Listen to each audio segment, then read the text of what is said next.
From Boerne ISD Stadium on the edge of the hill country, it's Friday night Texas high school football. Tonight, it's the final week of the regular season, and two old rivals are going to battle it out with playoff positioning on the line. Good evening. Thanks for joining us. My name is Paul Alexander. My buddy and partner is Kerry Barboza. And Kerry, we've got Fredericksburg at Boerne. You've been watching and reporting on these two teams knocking heads for the past 2 decades, so you know better than anyone else that this matchup is always something special, but tonight takes it to an even higher level. Yeah, tonight it's been a great rivalry, like you said, Paul, over the years, and a lot of memorable games to me. I was kind of telling you about some of them, but and maybe we'll go through them later in the broadcast. But yeah, tonight is for the district title. It's pretty simple. If the Greyhounds win, they're district champs. If they lose and Fred wins, a few different scenarios can happen, but the easiest one is for Boerne to win the game, and then they're 10-0 district champs. 10-0 has never happened in the history of Boerne high school football. 1963 team went 9-0-1. They did have a tie back then, and back then when they tied, they didn't break it at that point. So this team has a chance to win a district title and set a high school record for a perfect 10-0 season. All right, both Boerne and Fred come into this one playing great football. Last Friday night, the Billies blanked San Antonio John F. Kennedy 44-0, while Boerne dominated at Somerset 34-14. The Greyhounds rolled up more than 350 yards in total offense and did not turn the ball over. The Greyhound defense held a high-powered Somerset passing game to just 106 yards in the air. So here we are, Boerne 9-0 for the first time in school history. Fredericksburg is 5-4 overall, both teams 3-1 in district play. We have two big league quarterbacks, sophomore Jackson Bays for Boerne and smooth Fredericksburg senior Will Degenhardt. Boerne's coached by Shea Hendricks, while Bill Wilder runs the show in Fredericksburg. We got the captain's meeting at midfield. This renewal of this wonderful hill country rivalry with so much on the line tonight. We got one eye on the weather. So far we've lucked out. As you know, we've had some kind of ominous forecast for Friday night over the last couple of days, but we're fine right now. They have elected to defer for the second half. All right, so Boerne is going to defer.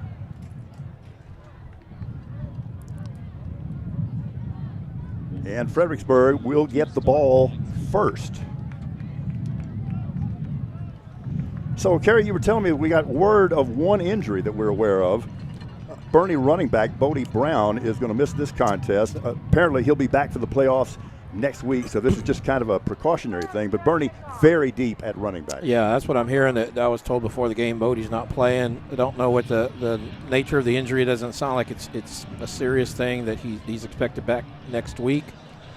But yeah, they have Adam Hicks, a good sophomore running back that's really kind of coming to his own this year. And then usually Chance Gentry will get some carries at running back, number 40. So, yeah, they're set up pretty good. And then you've got Houston Hendricks that can get in there and run the ball. And then Jackson Bays, he'll run the ball if he needs to. So they got a few weapons there. And I think that's been the key to this year's Boerne team being 9-0 is their depth. They just have a lot of depth everywhere. They move guys in and out. In the course of a game, they don't play 30 players it seems like, and they keep guys fresh, and they're always strong in that fourth quarter. So I think that's what really has helped them this year. And they always seem to get better and improve from week to week.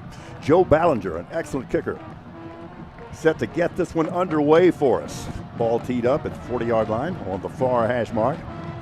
Ballinger advances, and with that, we're playing the great game. It's an end-over-end kickoff. It'll be taken at about the 5-yard line, and there is a reverse on the return as Fredericksburg goes with a little misdirection, and that's Drake Threadgill on the return for the Billies. And we'll get our first look of the night at this Fredericksburg offense. And Kerry, one of the storylines we want to follow, Boerne, as we know, has an excellent pass rush. In watching Fredericksburg on tape, they protect really well. Their offensive line is excellent, and they keep their quarterback, Will Degenhardt, clean. Yeah, and one thing that Coach Hendricks said when I was talking to him this week about the game, he said it all starts with the run for them. They set up everything based off the run. They can throw and they will throw, and they're good at it. But they like to get everything set up based on that run game. Degenhardt, the quarterback, completing 61% of his passes, 4 TDs against 3 interceptions. On first down from the 2-back gun, running play coming near side. And it's brought down actually behind the line of scrimmage. They're going to lose about a half a yard there. Excellent pursuit. on the part of the Greyhound defense. Looks like 75. Braden Bays gets in. The other Bays, B-A-Y-S, not Braden, the quarterback or running back, but the defensive lineman, Braden. Trying to kind of run a sweep out of that two-back gun, and there was some confusion on that and resulted in a small loss. This time they bring 2 wide receivers to the near side. 1 back in the backfield. Degenhart throws, just kind of swings it out on the left side, and again, watch the pursuit on the part of the Greyhound defense, and that actually is another negative yardage play. They've gone backwards 2 plays, 2 negatives, and I think Will French, number 28, fights off a block, as you can see. First one to make contact, and then the rest of his teammates come and help finish him off. And that is Will French's 8th tackle for a loss this year, and that is excellent. So 3rd and long, 3rd and 12. The Billies stay balanced in their formation. 2 wide receivers to either side. Now they motion to trips on the far side. Degenhart goes to his right, pulls the trigger, and throws a pick right there in the passing lane, and immediately we get a turnover. Let's see. I think that's Charlie Stahl, the free safety. Throw was in traffic. Stahl just kind of playing like a center fielder there. You see as we're looking at the replay here. Stahl just kind of steps up, jumps the route, and gets the interception and gives the Greyhounds great field position here at the 26. That was the 9th interception of the year for the Greyhound defense. And as Kerry indicated, 1st and 10 from the 26 following the turnover. Jackson Bays, the quarterback. This is a passing play officially because he flipped it forward. And coming to the near side is Brooks Perez.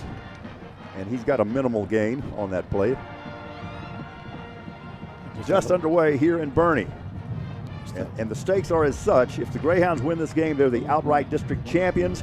If Fredericksburg wins, we could wind up in a 3-way tie in the district among Boerne and Fredericksburg and Somerset. There's a gain of 2, so it's 2nd and 8. Bays, the sophomore quarterback, looks to his left, now throws the slant. It's incomplete. That was intended for his brother, Braden Bays, but the ball's broken up, and it's going to be 3rd and long. He was looking at Houston Hendricks, who's in there. I don't know if that was just by design. He was trying to look off you see him looking left, and he throws upfield and throws to his brother, like you said, just not able to connect with him that time. 3rd and long here. He might be in 4-down territory. Although they have an excellent field goal kicker as well. But we'll see what happens on 3rd down. Play clock at 13. 3 receivers to the far side. Brooks Perez is the lone receiver to the near side. Bays goes to his left, pulls up, throws a pass complete, and into the end zone goes Braden Bays. So a quick score off the turnover for the Greyhounds, and for Braden Bays, his 12th touchdown of the year. Well, Braden was wide open. Jackson was running away from pressure. Didn't see it right away, but he was just so wide open. He just stood there. He just found a soft spot in that zone, kind of sat down on it, and just a matter of getting him the ball, and then he broke a tackle, got in the end zone. Here's Ballinger for the PAT attempt. And he puts it right through, and just like that, Boerne takes a 7-0 lead. We'll be back with the kickoff in just a moment here on the Greyhound Sports Network.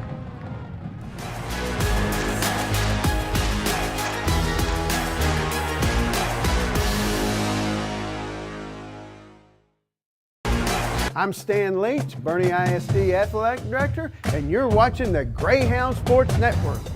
Go Greyhounds!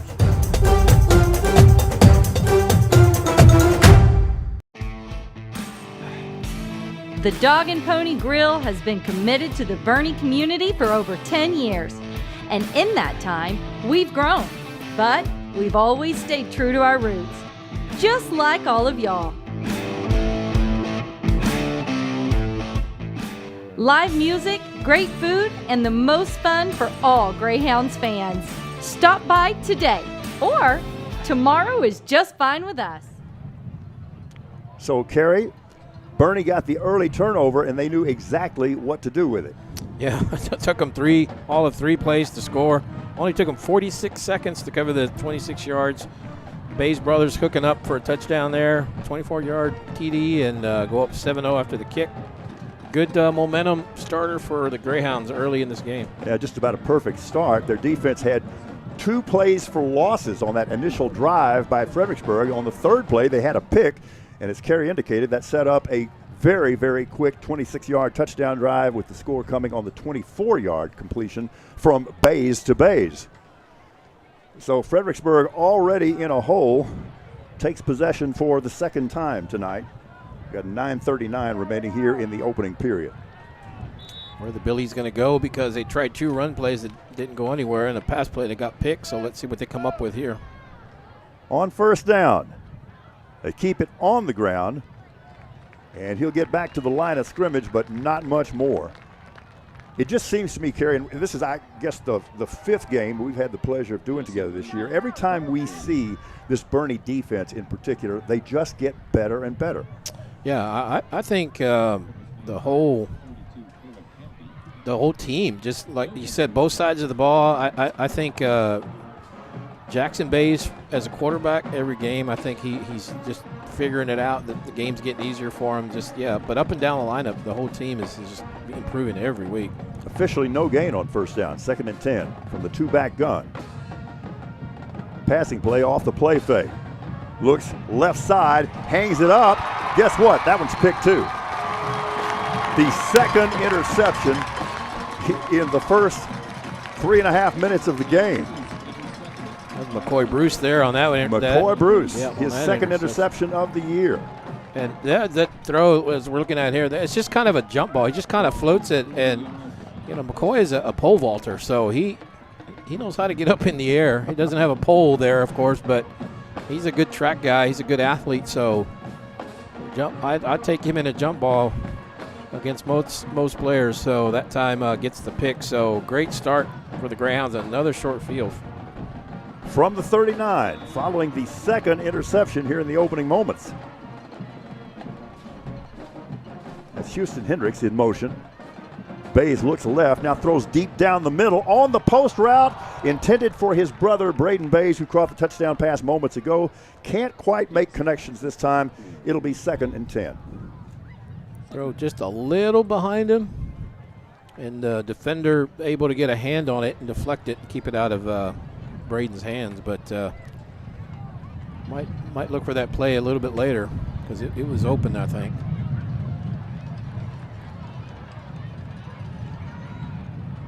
Second and 10. Tight end in the ball game for the Greyhounds. Running play, and that's T.J. DeMent. And this time the Billy defense stiffens, and it'll be a gain of only about 2 yards, if that. And DeMent is one of the other running backs. I didn't mention him when we were talking about their stable of running backs. DeMent is another one. That time only gets about 1 yard, but he really had to push that pile forward to get that 1 yard. 3rd and 9 as Bays looks to the near sideline to get the play. The wide receiver to the near side is Brooks Perez.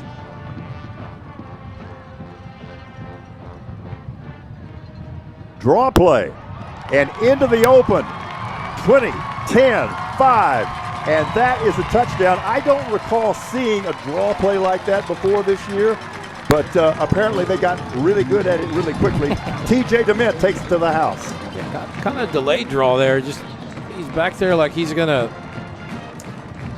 pass block for him, and Bays drops back like he wants to throw, and just delayed it well. And boy, once he got that second level, it was wide open.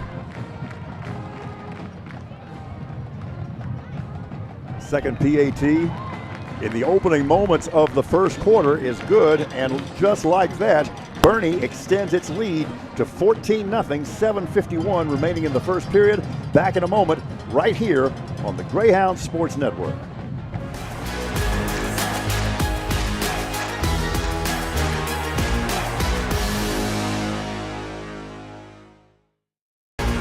Hi, I'm Superintendent Tommy Price, and you're watching the Greyhound Sports Network.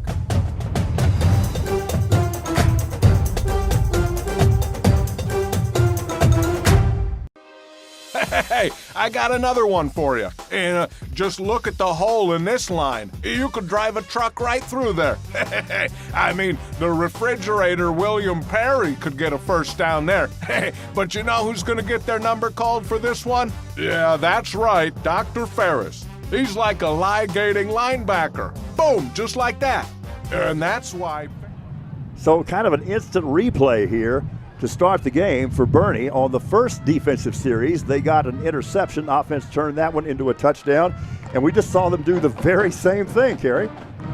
Yeah, and they scored on 3 plays. both drives, only 3 plays in less than a minute. 46 on the first one, and this one was 57. Kickoff by Ballinger is taken at the 1-yard line. And once again, Fredericksburg tries a reverse on the kickoff return. And they don't end up with a whole lot of good field position with it. That was, again, Drake Threadgill on the return for the Billies.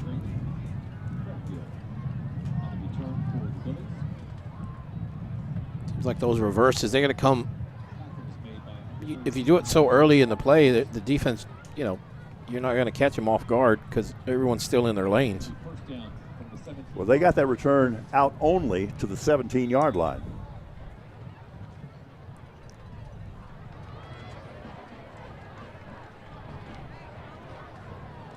Billy's got some good size on that offensive line.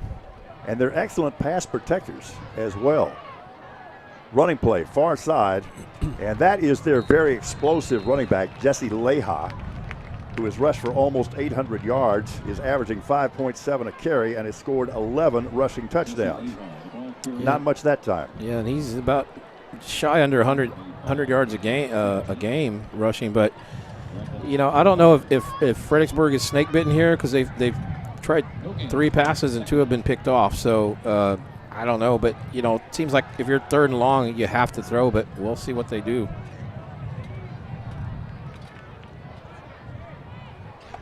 Degenhardt throws a wide receiver screen, and look at the secondary come up as they put the receiver Threadgill on his back in a hurry, and that's a loss of almost 3 yards.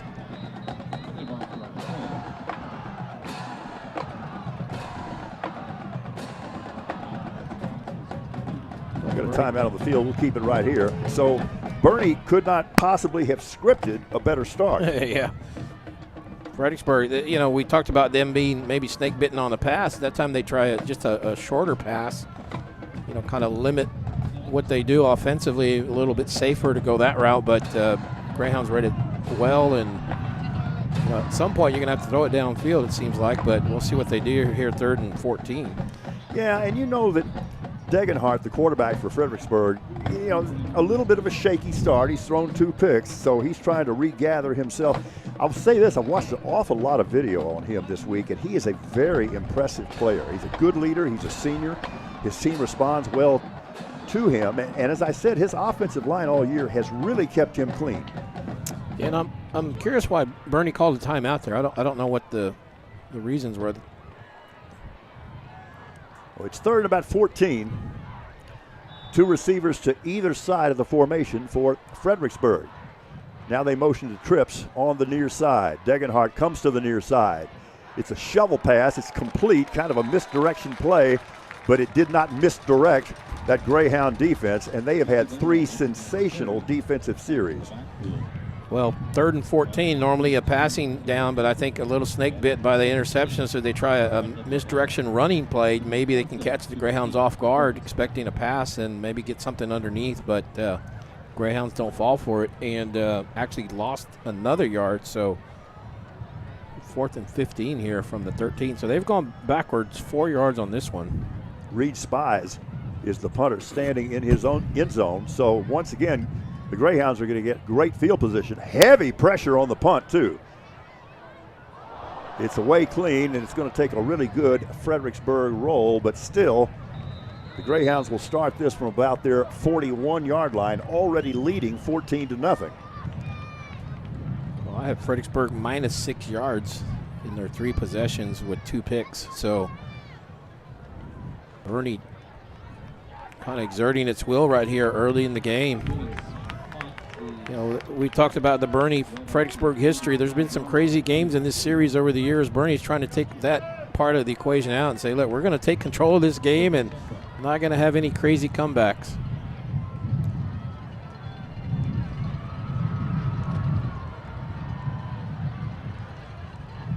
And again, another short field for the Greyhounds. They've started all 3 drives on the Fredericksburg side of the 50.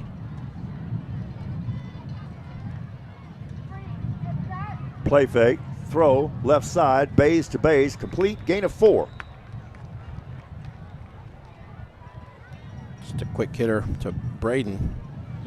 That was a good open field tackle by the defensive back there, because if he doesn't make that stop, number 7, Reed Spies, base is gone. Second and a long 6. Running play coming near side.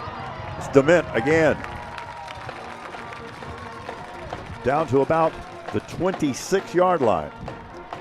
That one is 19. I don't have 19 on we don't my have a roster. 19. We don't have a 19 listed. I think that's Dement, who is normally 18, wearing 19, but we'll check that out for you.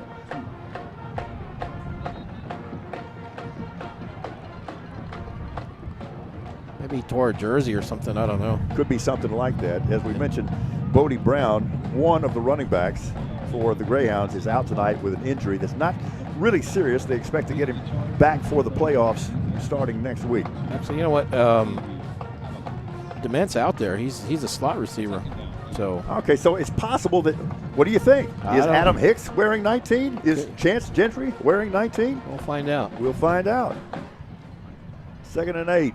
Play fake. Bays with all kinds of time. Well, whoever number 19 is just scored a touchdown and just scored his 2nd touchdown of the night. And this one is getting blown open early.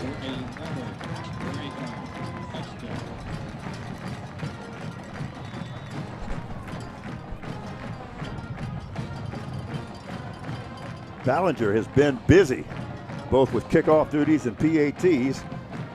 He'll try to go to 3 for 3 on the evening, and he does so.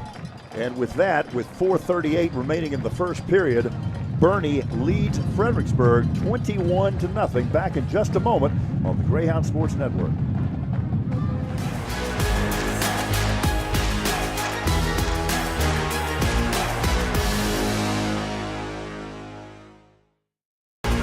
I'm Gina DeWall, the Boerne ISD Athletic Secretary, and you're watching the Greyhound Sports Network. Go Greyhounds!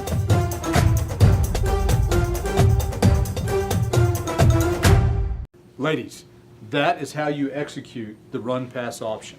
All right, guys. In order to live in this community, we need to know important facts. What year was Boerne High School opened? Back in 1909. Now, who knows the name of the mascots? Rowdy and Rita. Okay. 3 possessions for the Boerne Greyhounds, 3 touchdowns. They lead it 21-0, and we'll try to unravel some of this identity mystery here in just a moment following the kickoff by Ballinger. I think I'm going to win the Pulitzer for a scoop. Investigative reporting. Yes. In a 15-second break. Nice job. Number 19 is Ivan Perez. Okay. He is a move up from the JV, I believe, and he's played a couple games, but he's not on the rosters that we have up here in the press box. I'm just glad to be able to consider myself sane for the moment, okay? Yeah. I knew we didn't have a 19 on the roster. Okay, so that one, Perez Ivan stayed in the back. He stayed in the backfield, so I think that was to Dement was the touchdown. Okay. So that's Dement's So second. we got Perez on the 2nd touchdown and Dement on the 3rd. Well, see, I have Dement for the 2nd and the 3rd. Because I thought that was 18 on both of them. Wait.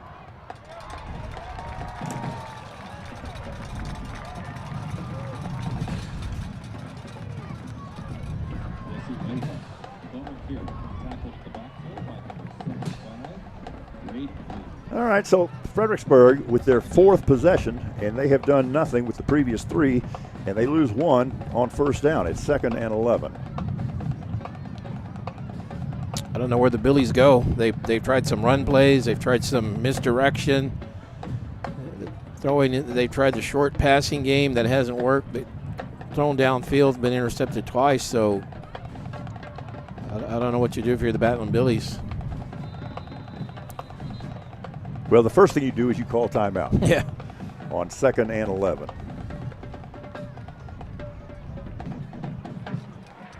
And already we're seeing all of that Boerne depth come into play. And let's take a look at the standings in District 14 4A Division 1. Yeah, now you talked about, Paul, about the what happens if Fredericksburg wins. You see it on the district standing. They go to 4-1. Boerne would go to 4-1. If Somerset wins, they go to 4-1. Three-way tie because Boerne beat Somerset. Somerset beat Fred, and Fred would have beaten Boerne in that case. If Somerset loses tonight, and if Fred wins, then Fred is district champ. Boerne becomes the second place team. Boerne and Fred are both 4-1, but Fred has a tiebreaker head-to-head, and then Somerset has 2 losses, so they would drop to 3rd. As we go back to play, it's 2nd and 11. Degenhart, the quarterback for the Battling Billies, who motioned to 2 receivers on the far side, running play on 2nd down, and that'll just get back the yard they lost on 1st down. So somebody called a timeout or something. It's a Boerne defense that's only allowing 15 points a game. And as I said, they just get better and better, and we do have yet another timeout on the field. I don't know if Boerne's calling timeouts so they can have the wind at their back. I'm not sure, because it's a pretty stiff breeze going north to south. So, and that's which way their offense is going right now. So I don't know if that's what they're trying to do right now. Don't know. I mean, we still have 3:45 remaining in the period. See, look at the flags. They're flapping out there really good. So I think Boerne's trying to get that wind behind its back and just blow this game open. Try to score a few times, which they've scored 3 times already. Well, when we come back to play, it'll be 3rd and 10.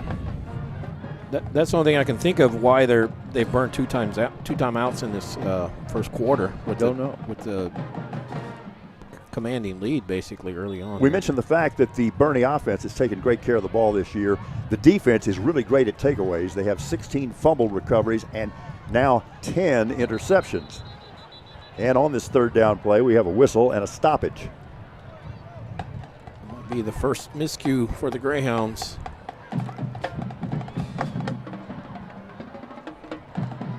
Offsides against the Greyhounds. All right, so that's going to set up a 3rd and 5 after the walk-off.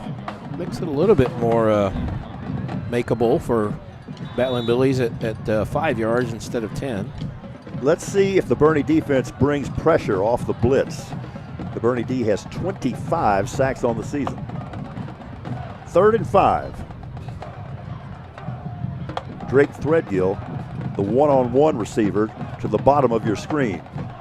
Degenhart throws it. This one is incomplete. And a nice job there by middle linebacker Hudson Hendricks as he gets in the passing lane and breaks that one up. And also Cohen Wolf, pretty tight in there. All right, so another punt coming up by Reed Spies, who also is the Billies' backup quarterback. Went into this game averaging 31.5 yards per punt. Boerne has nobody back. They don't believe. Second time. Yep. They did that last time. Again, there's pretty good pressure, but this is going to be a short kick that's going to land just on the other side of the midfield stripe. So once again, the Boerne offense living large with great field position. Yeah, and that might explain. We were talking about the timeouts. Boerne wanting to win at its back. It also means It also means that Fredericksburg has to punt into the wind. So, exactly. And they've had 2 punts, and they've both been not what they would normally be, I would guess, without any wind. So, Boerne trying to take advantage of this win here. Greyhound offense will start this possession from their 49-yard line, leading by 3 touchdowns. Bays, the sophomore quarterback, throws far side. It's complete, shy of 1st down yardage. but still a nice throw and catch. And that's Houston Hendricks on the reception for the Greyhounds. Yep, and we know Houston's a defensive guy, but he'll go in there and play his share of snaps on offense. And I asked him one time after a game, I said, how do they decide how much defense and offense you play? And he's pretty much on there all the time on defense, and they just kind of mix in his offensive plays. Got about 6 on that one. 2nd and 4. Running play coming near side. Nearing the first down sticks. And we'll see where they mark it. That one's Dement. That one is Dement. Yeah, he's got the black. We will verify that. He's got the black. And it's first down. Black kinesio tape. From the 40-yard line. Bays throws. Somehow threads that one in there between 2 defenders, and a nice reception made by Brooks Perez. Just the play action there. He's looking that way the whole time, makes a nice throw. He went right by the defender. One of the defenders for Fredericksburg. From the 30. 1st and 10 for Boerne.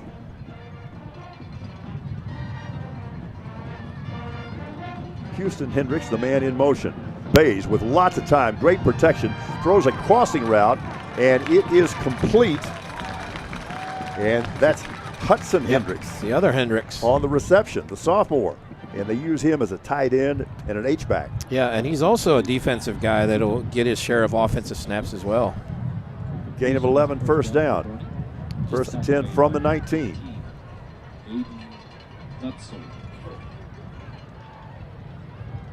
Running play on first down. Pretty good push by the interior of that Greyhound offensive line. And that nets about a 4-yard gain. We see the Hendricks boys in there, and that's just something the defense has to worry about, is all these weapons that they can bring in at any time. Bays under some pressure now, throws it into the end zone, and essentially throws that one away. It's incomplete, and it'll be 3rd and 6. Yeah, under pressure. Fredericksburg did a good job kind of collapsing that pocket and getting pressure on Bays. He made the right read there and just threw it away. Didn't take the sack.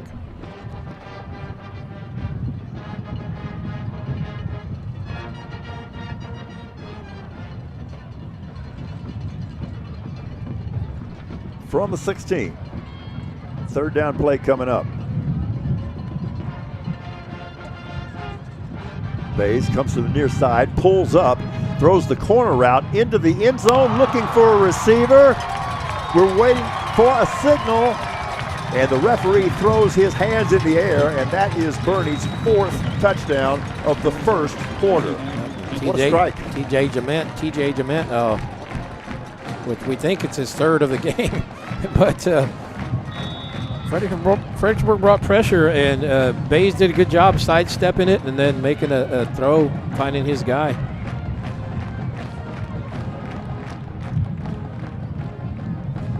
PAT again on its way and good, and it's 28-0. And for your information, Jackson Bays has now thrown 36 touchdown passes on the year against only 4 interceptions, and 2 of those 4 INTs came in the first half of the first game of his career.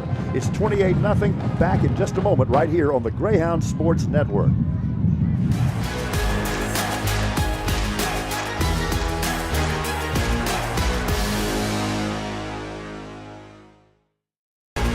Hi, I'm Brian Benway, Boerne ISD Director of Communications, and you're watching the Greyhounds Sports Network. Let's go Hounds! Hi, I'm Scott, and I love Chick-fil-A nuggets because the flavor is unparalleled. As soon as you bite into them, you're in a happy place. The seasoning is perfect. Once again, Boerne takes a short field and turns it into 7 points as we await the kickoff from Ballinger. He's been busy. This was on its way, and a fair catch is called for and made at the goal line, so it'll come out to the 25-yard line. Absolutely nothing has gone Fredericksburg way so far in this game, and we got 1:45 remaining here in quarter number 1. Already down 4 scores. And Boerne, that drive, 7 plays, 51 yards, took a minute 47. And we think it's DeMent's 3rd touchdown grab of the game. We're going to double check that. From the 25.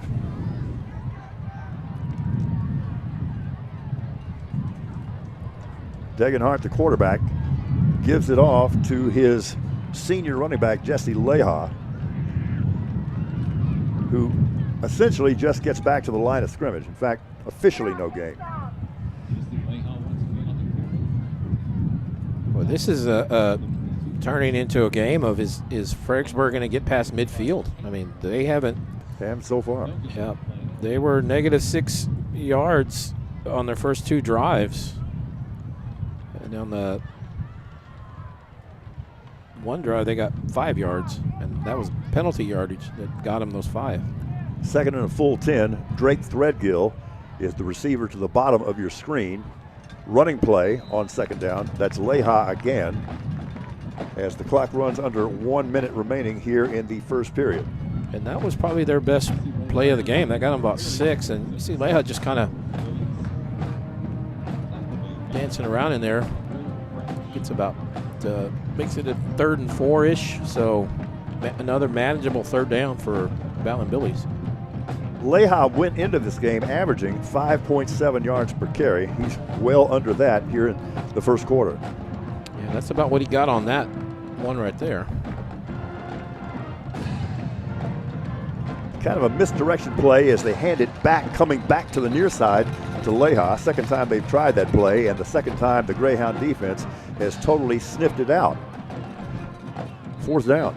And one of the linebackers stayed at home, didn't fall for it, and we might have another timeout. And we do. Clock stopped with 18 seconds showing.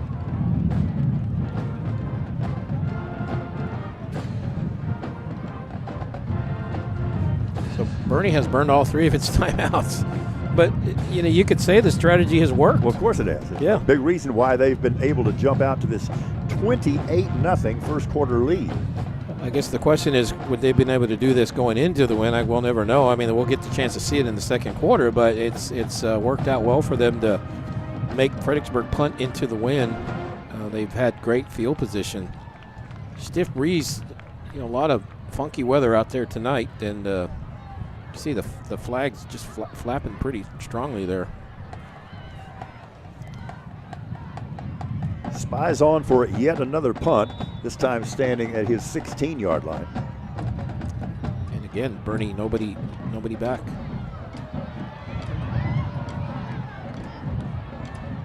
Well, it kind of makes sense. You can almost consider the wind your return man. Yeah. It's going to slow it up, and you know, some punters they do the more rugby style. It kind of keeps it low out of the wind, but they're going straight up with airs, and so that one only went 13 yards. And once again, Boerne will start an offensive drive at the Fredericksburg end of the field, this time from the 43-yard line. And Kerry, I like the way you put this. I don't think Boerne squandered their timeouts. I think they invested their timeouts. It's definitely helped them take control and take momentum, and it's deflated the Ballin Billies. 3 receivers to the near side. Misdirection play. Bays with a deep drop. Throws under pressure. Got a man in the middle of the field and down inside the 10-yard line. And that was a gutsy throw by Bays because he got ripped as he let it go. TJ DeMent, we've called his name. They do 2 fakes. They fake the handoff, fake the pitch. And he can see he sees the guy coming. He takes a hit, but he makes a nice throw, and he finds DeMent downfield, and that may have done it for the quarter. But that'll what a do quarter. it for quarter number 1. And as Kerry said, what a quarter for Boerne. They've scored 4 touchdowns. They lead it 28-0.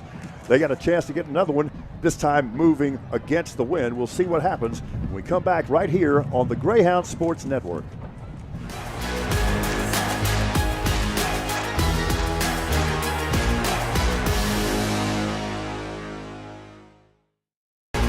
I'm Stan Leach, Boerne ISD Athletic Director, and you're watching the Greyhound Sports Network. Go Greyhounds!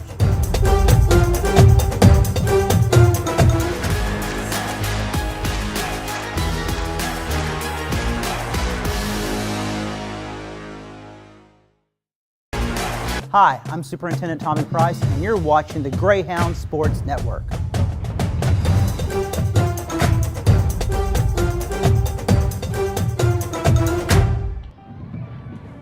"34 yards on that completion down the middle from Bays to Dement. And the Greyhounds in scoring position yet again.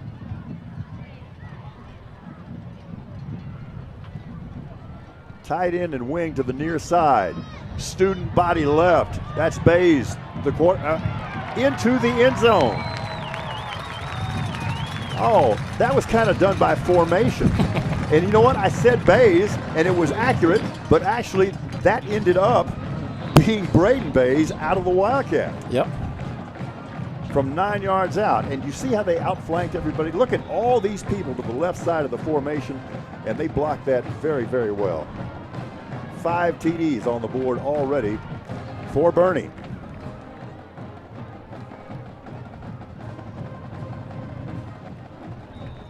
No problem with the PAT.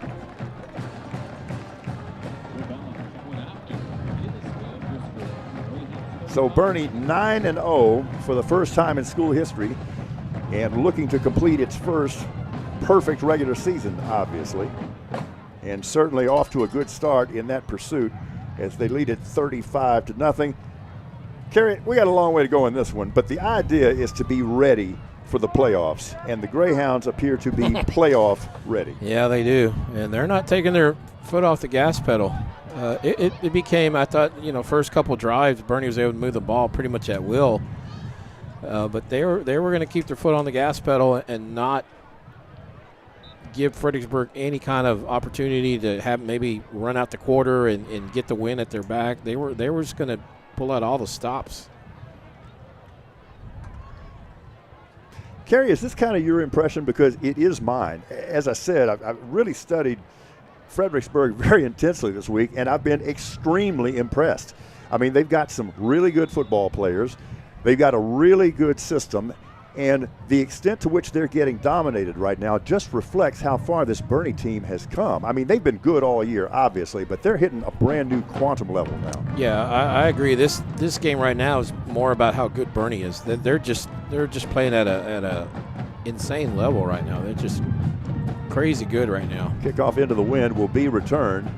And once again, they go with that reverse as it comes back to the near side. Drake Threadgill ends up being the return man, and he gets out to just about the 25-yard line.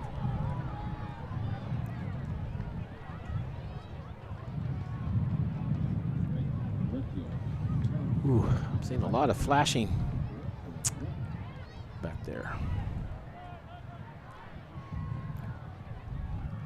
Yeah, we were kind of concerned about the weather going into this, and we've been fortunate so far, but as Kerry says, there are some flashing lights against the sky, if you're a Chicago fan, so we'll keep an eye on that because obviously player and fan safety is paramount.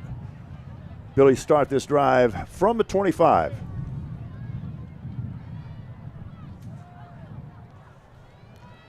Running play, far side. That's Leha, and he will not get back to the line of scrimmage. Loss of almost 3.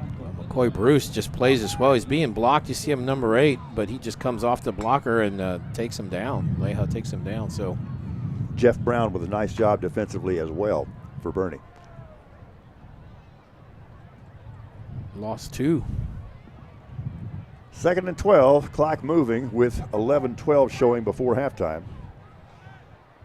And the Greyhounds, for the moment at least, firmly in control. Degenhardt with time initially. Now he flushes to the near side under some pressure, pulls the trigger, and almost has his 3rd pass picked off. That just got away from Cone Wolf, but he almost had a pick as well. I think he was just throwing it away. Degenhardt. I think he see the pressure. He escapes, gets around Braden Bays, and he sees his man. He's just kind of throwing in that general direction. But look at Wolf undercut the route. That was a nice job. He jumps the route and almost got the interception, like you said. 3rd and 12. Clock stopped following the incompletion.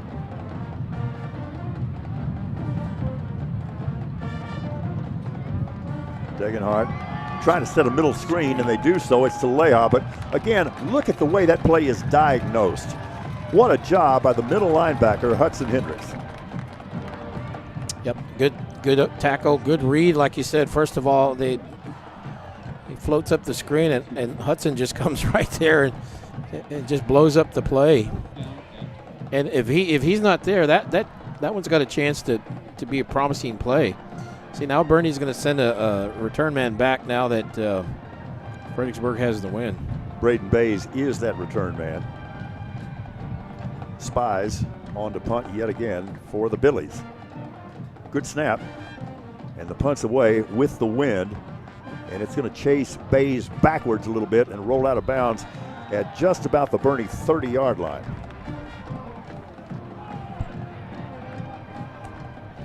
And they put Bays back there, just trying to keep him from getting that long roll. You know, Fredericksburg getting that long roll on that punt, and he was trying to pick it up, but he was heading out of bounds, so he just let it go.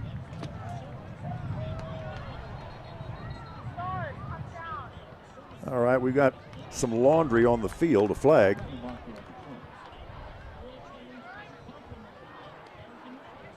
Yeah, there's a possibility this had to do with somebody saying a magic word down there. Yeah. Well, there was two players kind of going at it. The two number 4s were out on that play, and I don't know if one of the coaches thought there should have been a penalty. I'm not sure exactly what was going on, but the walk-off against the Greyhounds, and it's a big one, going to take it all the way, half the distance to the goal, down to the 15-yard line. Well, Bernie's going to have to go into the wind, and they're going to go basically the length of the field. So you see Coach Hendricks talking to one of the officials. This officiating crew led by the referee, Gerald Green.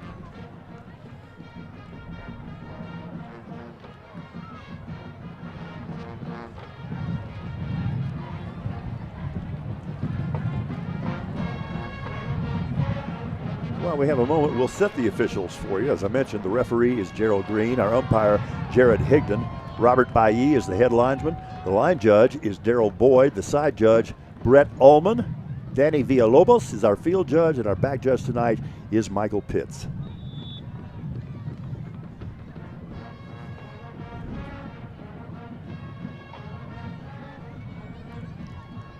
All right, it's a dead ball foul.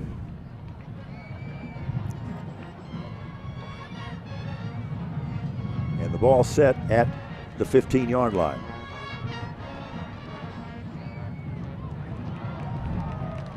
Big hole on first down. Running play, going to be close to first down yardage. And Bernie pushes the pace offensively. They get right to the line of scrimmage. That was a 9-yard gain. Yeah, that was Ivan Perez that time on that one. 4-man defensive front for Fredericksburg. And the second down running play nets the first. And it looks like Perez again. And, you know, Bernie, like I said, they're going into the win now, so I would think they were going to focus more on the run game here, but they'll still throw, I think. So they're definitely trying to avoid that wind. On first down, running play coming near side. And we got a flag here too. And a couple of things. It could be an illegal block. It could also be a horse collar. We'll have to check it out for you. That was Carson Coughlin on the carry for the Greyhounds. Got an injured player as well, so a lot of things to sort out here.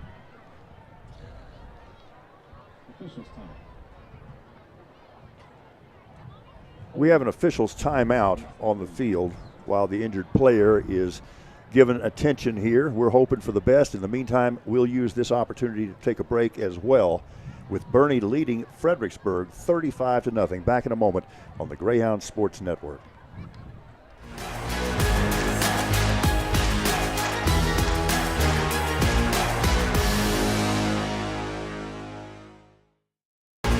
Hi, I'm Superintendent Tommy Price, and you're watching the Greyhound Sports Network.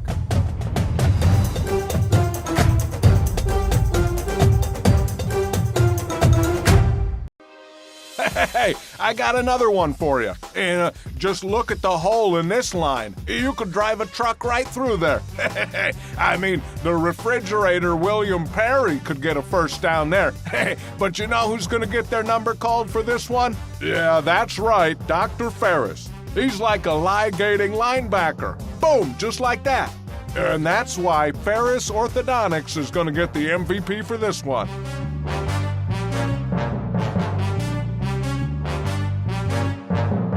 Better service, faster results. Let Toyota Birdie be your next pick for service. We're family owned and operated. And with express maintenance at our state-of-the-art service center, you'll be in and out in a flash. Right now, get 50% off your next oil change and complimentary loaner cars and rentals. Plus, service from our Toyota certified technicians is a recipe for success. Don't wait. Experience Vic's Pick for yourself. If you want the job done right, schedule your next service at Toyota Boerne.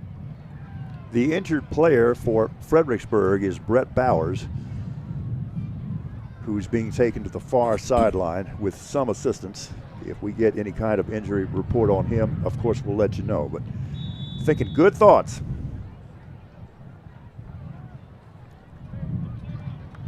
The walk-off was against Boerne. Running play gets out to about the 20-yard line.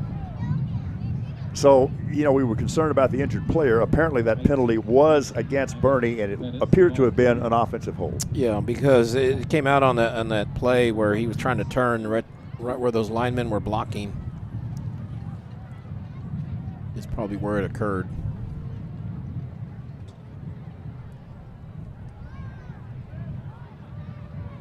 From the 20 on second down, play fake. Bays throws over the middle. And you can see the wind kind of blow that ball around a little bit. We'll see what the call is. It hit the ground pretty clearly. Yeah, and you can see the ball just kind of die. You can just see it. Look at it tail down on like the a knuckle replay. ball, yeah. Yep. And Coughlin was there, just not able to try. He tried to sell it, but referee was on top of it. 3rd and long from the 20-yard line.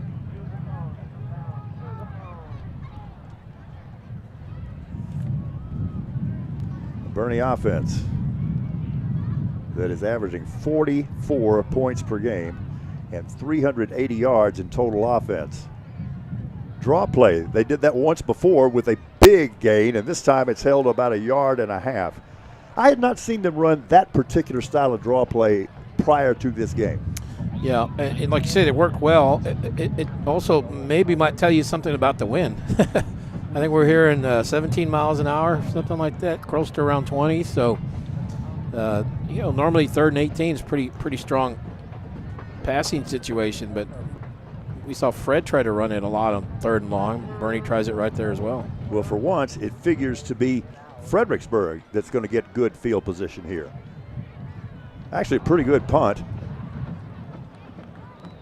Boerne player picks it up, and with that, he kills the punt. You know, it's kind of a fallacy. You think sometimes if an offensive player touches the ball down there that the ball's down. It's not until he picks it up. And we've got kind of an old-timey rule in football that if a member of the punting team touches the ball, a member of the receiving team can then pick it up and cannot fumble by rule. It's your ball no matter what, so you might as well just take a chance. I can tell you're fascinated with my story, Kerry.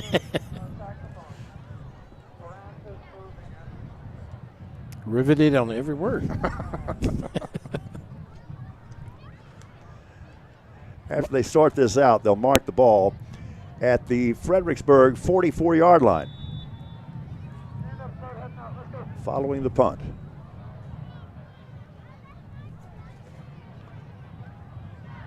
Degenhart comes to the near side, and that ball sails a little bit. Pass is incomplete. It'll be 2nd and 10. So you see Fred throwing a little bit more. That wind, you know, they got the wind behind them, so they're a little bit more comfortable throwing. They roll the quarterback out right here, and it's got a man just not able to connect with him. And I liked how Houston punted the ball. He did that rugby style. He kind of ran off to the side. So he's able to keep it out of the wind as much as possible. Yeah. And that's the key. You kind of line drive it, keep it out of the wind, and it backed up Fred enough. You know, it's not going to be an easy drive for him. 2nd and 10 with the play clock running down now at 1, and they don't get it off. Or they called a timeout. Or they called a timeout. Yeah. We'll find out. And they did. Don't want to back up. No, not when you have good field position, really for the first time tonight. 7:35 remaining before halftime.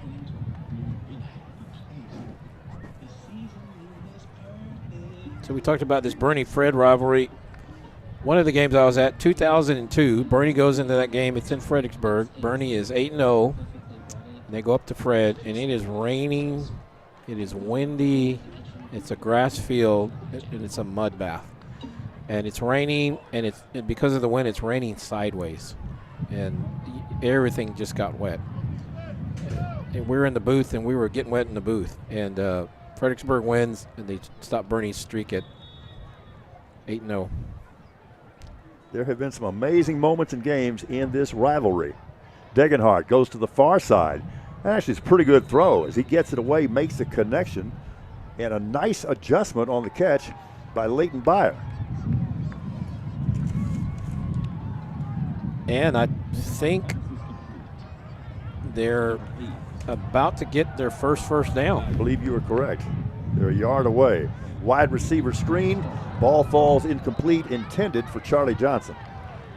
And just as I said that, 4th and 1. It's 4th down. Yeah, and you got to go for it. No question. Yeah, no question. 35-0 in your midfield. And yeah, this would be their first down of the game, looking back at my notes and stats. So if you're the Greyhound defense, you've held them without a first down through the first quarter and a half. Almost pretty much quarter and a half, yeah. 4th and 1. Oh, they got him. They did. Whistle stop play. So the quarterback operating from the gun all of a sudden runs up, puts his hands under center, and that causes movement by the Bernie defense. And that may result in the first down for Fredericksburg. And it worked because Bernie's aggressive. Yep. They're an aggressive defense. They saw something, they reacted, and it worked. Yeah. And maybe he was going to snap it. I don't know. But it worked, so they didn't have to. Moves the ball to the Greyhound 42-yard line. First down, and it comes on a penalty.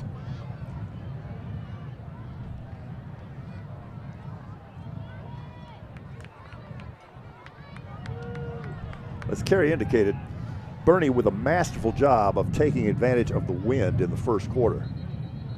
And we have another stoppage. Movement. Procedure penalty. Yep. Against the Billies. Everybody moved except the center. The guy with the ball is the most important guy on that play, and he said, I'm not ready. You know, if everybody else moved, you know who the culprit was.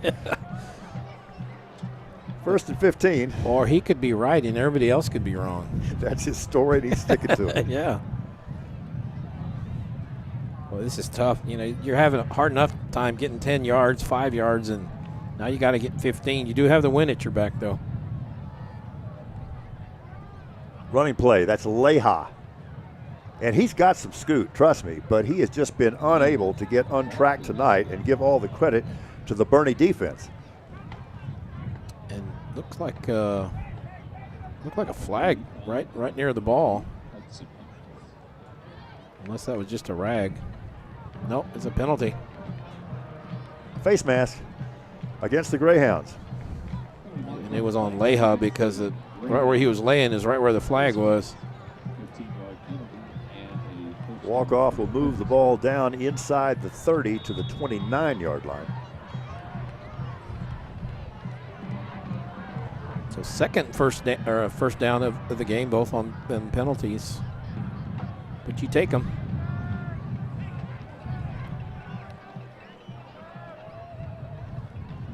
Degenhardt, the quarterback. That's Johnson in motion across the formation. Degenhardt initially with some time. Now he retreats, flushes to the far side, and throws the ball out of bounds. And nothing wrong with that. He's outside the tackle box. He throws it past the line of scrimmage, does a wise thing, and throws the ball away.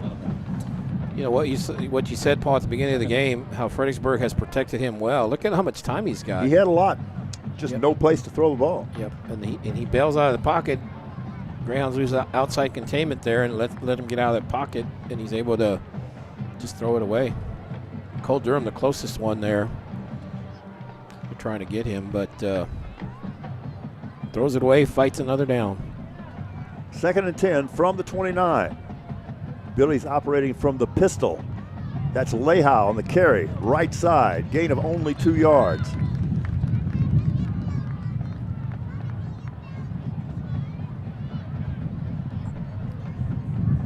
Clock moving with 5:46 remaining before intermission.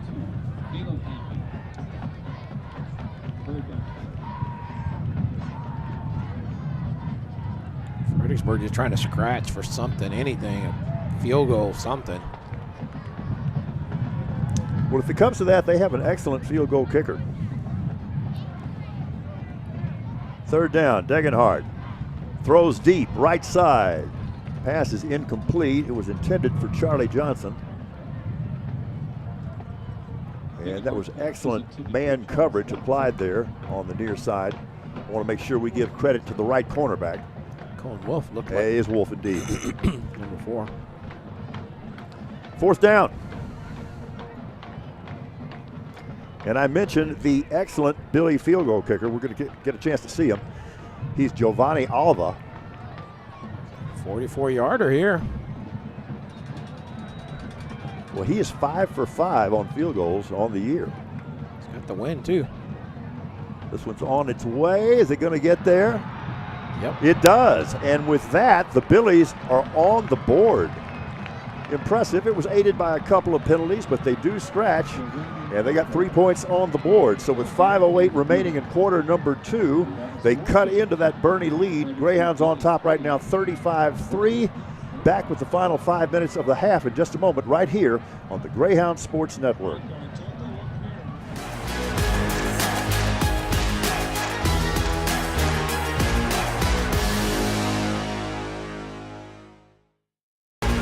I'm Gina DeWall, the Boerne ISD Athletic Secretary, and you're watching the Greyhound Sports Network.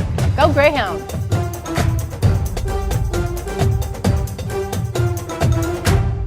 Ladies, that is how you execute the run-pass option. All right, guys. In order to live in this community, we need to know important facts. What year was Boerne High School opened? Back in 1909. Now, who knows the name of the mascots? Rowdy and Rita. So Billy field goal kicker Giovanni Alva shows some leg. Yeah, it goes 44 yards. We were talking about it. I don't know what it would have been good from 44 and a half, but hey, he got it in. Got the win, a little bit of help with that wind, and he cleared. That was a good kick for him. Maybe that will get the Billies untracked to a degree. Here's Alva's kickoff. It will be returned, and a cartwheel as the coverage team knocks the return man kind of head over heels there. And we are seeing, obviously, this is an understatement, the impact this wind is having on the game. Yeah, and now we know why Boerne burned all his timeouts. And wisely so. Yeah. And we'll keep you posted on this, but we are seeing some more flashing lights on the horizon. So that drive, 8 plays, 29 yards, took 2:33, and they get a field goal out of it. On first down, running play coming near side. Cracks out across the 25 to the 26-yard line. But see, Boerne can play it close to the vest. They can just run and get 2 and 3 yard plays. They're up, pretty handily, 35-3 here. So it's the Billies that got to be really productive with whatever possessions they have left. 2nd and 7. Running play once again. Now, is this Dement or the kid they brought up? Let's see. No, this is all yours, man. Take it, Kerry. And is Perez. Okay. Perez has the white striping thing on his arms. I'll try to remember that, yeah. Dement has the black kinesio tape. But this lead, Boerne has 35-3. Reminds me of one of those Boerne-Fred games back in 2018. Boerne was up 42-7. Boerne doesn't score in the second half. Fredericksburg scores 28 points in the second half. Boerne holds on for the 42-35 win. Oh, wow. What was a blowout turned into a close game, one-possession game. This is 3rd and 8. Bays under heavy pressure, ball's loose. There's a scramble down around the 15-yard line. We'll see who comes up with it. Fredericksburg thinks they have the ball, and they do. And so the Billies bring a blitz off the edge, and they separate Bays from the football. And we mentioned the fact that Boerne's taken excellent care of the football this year throughout the season. As a matter of fact, that is only the second fumble they have lost all year long. Wow. Well, I'm talking about that 42-7 game that turned into 42-35. Here we go. If Fred scores, it's, they get a little momentum, a little more confidence. From the 16, following the fumble, Degenhardt throws far side. It's going to be a double pass into the end zone, looking for a receiver, and overthrows the intended receiver, Charlie Johnson. So that first one was a backwards pass, and it ends up being a double pass. And I think that was Sam Seidenberger who threw the pass, and it was intended for Charlie Johnson. And McCoy Bruce was there in coverage, and Charlie Stahl also in that area. So they pretty much stayed home. There was a little bit of a gap between them, but not too bad. 2nd and 10 from the 16. 3:36 showing before halftime. Running play, near side, Leha. Gets hit down around the 16-yard line and pushed back. Stays in bounds, and the clock continues to move. And that looks like a zone read. They just kind of held the ball together for a long time, and Leha's probably just wanting the ball so we can try to break free, but really nowhere to go. Great job by Caleb Hamby defensively. 3rd and 8. From the 14.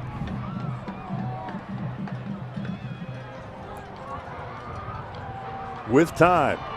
Quarterback pulls it down now, throws it over the middle, and it kind of hangs there. And a nice defensive play as coming around the corner and swatting the ball down. Is that McCoy Bruce on the play? That was him. And you see Degenhardt, he's looking, he's trying to decide he wants to flip it, but it probably needs to zip that a little bit more, and that's just that flip is what allowed Bruce to go in there, knock that down. Right-handed quarterback moving left. A little bit tough. 4th down. What you going to do? Down 35-3. What do you think? Here we go. Degenhardt to the near side. Throws it into the end zone and overthrows his intended receiver. And the ball will go over. And once again, just excellent coverage really across the board by that Greyhound secondary. And that was a particularly nice play by Charlie Stahl. Yeah, that's a tight window. He's way in that corner there. Good coverage. And Greyhounds kind of dodge a bullet. They had a fumble. Fredericksburg gets the ball at the 16. I didn't know if maybe they would try get a field goal just to get some more points. Some points, yeah. Just going, with 2 minute, 2:41 going in. I didn't know if they'd try that. They want the 6, obviously. And they get nothing off the turnover. On 1st down, running play, right up the middle. Gain of about 2. Clock moving, 2:33 showing. I think Boerne be very content just to take this into the halftime. Just kind of run some clock here. And looking that way. Yeah, Frank's got 1 timeout, so they can stop at 1 time. Maybe on 3rd down, if Boerne doesn't get it, you make them punt with the stop clock. Well, look at the Greyhounds milk the play clock. Oh, yeah. As they should.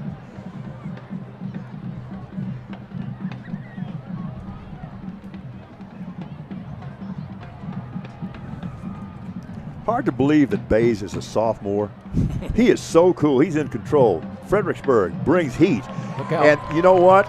The Greyhounds have the perfect play called. They get the screen from Bays to Bays. This is a big gain out across the 40-yard line to the 43. The perfect play call against that blitz. Yeah, little bubble screen. And watch Braden. He kind of runs into a couple of his own guys a couple of times. They kind of slowed him down. He's cutting back against the grain. And you see he hits one man right there, his own guy, and then further downfield runs nears another guy, but does get the first down. Gets him out from deep on that end over there. Okay, now that they've got some field position, let's see if that changes their thinking here in the final 1 minute before the half. Well, not on first down anyway. Whoa, running play. Whoa.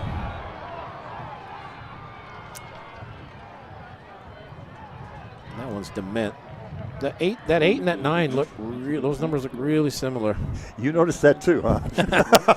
Especially with Dement's he's got that he does. jersey tight. Right. It's crumpled up. So the only way I know it is he's got the gloves and that black tape. And it appears that even after that long completion that the Greyhounds are going to be content to just go in with this 35-3 lead. I'll try that play again, just for the heck of it.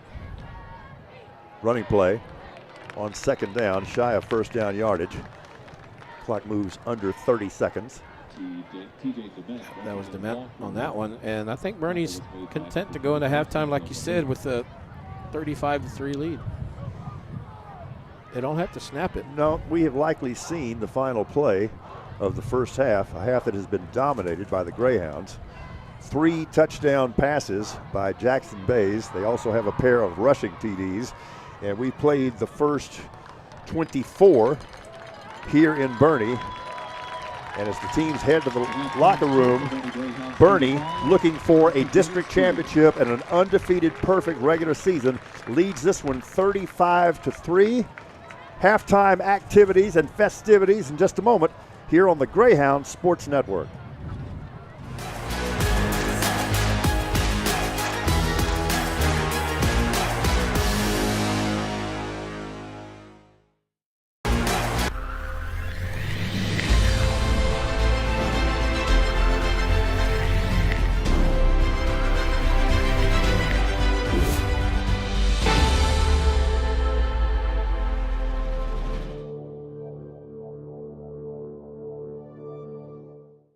Hi, I'm Brian Benway, Boerne ISD Director of Communications, and you're watching the Greyhounds Sports Network.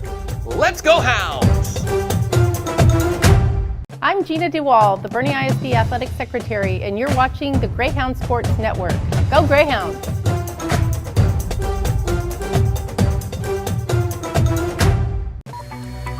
Hello everybody, my name is Beto Hinojosa, Principal at Sam Champion High School, and thank you for watching the Boerne Beat.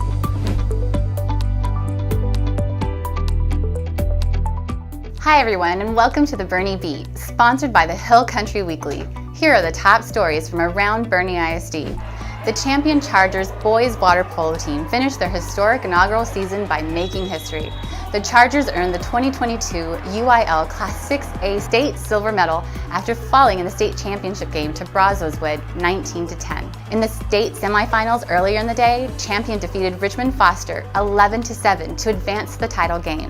The Chargers finished their first ever season with a remarkable 16-1 record. The Boerne Greyhound Marching Band finished their competition season strong. The Greyhounds placed in the top 10 out of a total of 29 schools at the UIL Region 29 Area Marching Contest. The Greyhounds had a stellar performance to advance to the area finals, where they placed 10th overall. It was the first time in 7 years that the Greyhound Band advanced to the area finals. Boerne ISD hosted foreign exchange students from Germany. During the Germans' first day in Boerne ISD, BISD Superintendent Dr. Price and Board President Rich Senna greeted the group, and Dr. Price presented them with the Superintendent's Proclamation. The German students and teachers spent a total of 12 days in our area and attended classes at our schools, as well as toured local attractions. Boerne Middle School North students were perfect once again. The Greyhounds' 8th grade A and B football teams completed their second straight undefeated season to win yet another district championship. North finished their 7th and 8th grade seasons as the best football team in the district. The future of Greyhound football is bright. Champion Charger head football coach Keith Kaiser will retire at the conclusion of the school year. Coach Kaiser is the winningest coach in Boerne ISD history with 82 victories over 10 seasons in Boerne. Kaiser's teams averaged over 8 wins per team, including advancing to the 2019 UIL Class 5A state semifinals. For more on this story, please visit our website. And now, here are the elementary photos of the week.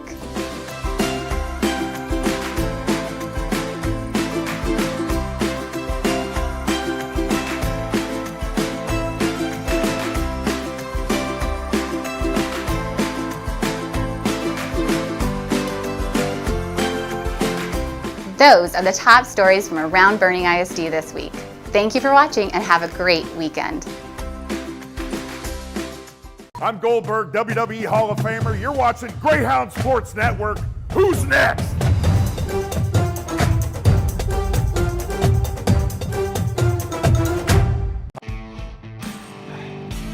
The Dog and Pony Grill has been committed to the Boerne community for over 10 years. And in that time, we've grown. But we've always stayed true to our roots, just like all of y'all. Live music, great food, and the most fun for all Greyhounds fans. Stop by today, or tomorrow is just fine with us. I'm Jeremy Affeldt, 3-time World Series champion, and you're watching the Greyhound Sports Network.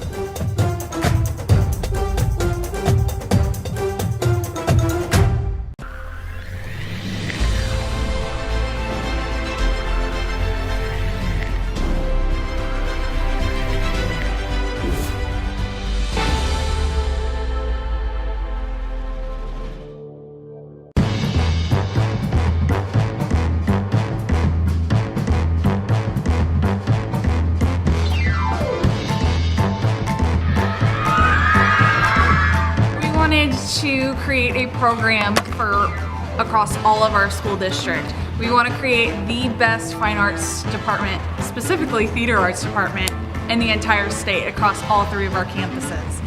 I think it was also a great opportunity for the 5th coming into 6th, getting to tour the campus, the theater, learning where props go, where set pieces go, and so it allows them, I think, in August to feel a little bit more comfortable starting middle school.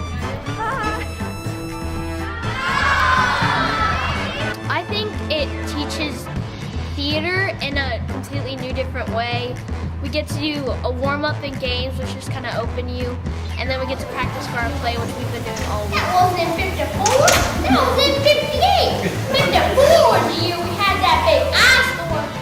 It's different from what I normally do. I was actually the lead in our 6th grade play that we did, and I just thought, you know, I'm very close to my grandpa, so I was like, you know, why not the old man? And it's really funny to play him, seeing what they do. I learned how to project, I learned how to improv, and I also learned how to put on a different, how to character somebody else, because I'm definitely not a weather woman. I also got to have an experience with some of my friends who I already knew who went to elementary school with me. So it was very fun getting to meet people who were going to North, Voss, South, and a ton of other schools. Well, this was our first year to offer. Being our first year, we had a great turnout, boys and girls. For next year, as we continue to grow, we're hoping that we can get some more of our middle school teachers' calendars available to work with us so that we can grow in our numbers as well, building our programs. So trying to collaborate and getting our middle schools on the same team, teaching them and feeding better kids to high school.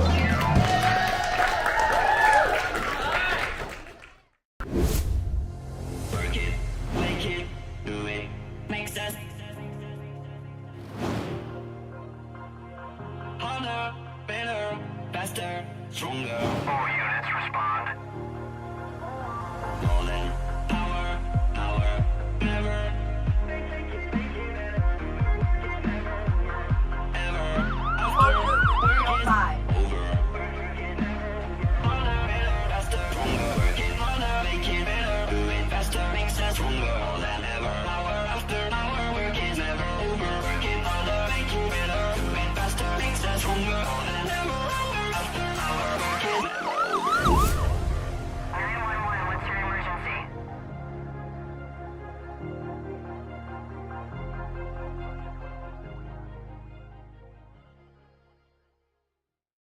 Hi, I'm Superintendent Tommy Price, and you're watching the Greyhound Sports Network.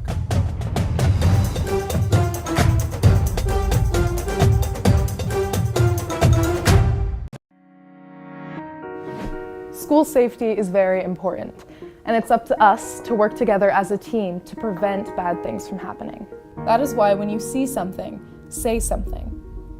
If you see or hear about dangerous or suspicious activity which could potentially put our students, staff, or visitors in danger, you should tell an adult immediately. Make sure you tell your teacher, your principal, or your SRO, or even your parents and guardians. Just make sure you report any dangerous or suspicious activity to an adult right away. You could help save lives. If you don't feel comfortable telling an adult, you can report dangerous or suspicious activity anonymously on the See Something, Say Something link, which is on every BISD webpage, or by scanning this QR code. Your tip will go straight to the administration, who will then investigate. If we all stay alert and work as a team to report dangerous or suspicious activity, we can help keep our schools safe. Remember, if you see something, Say something.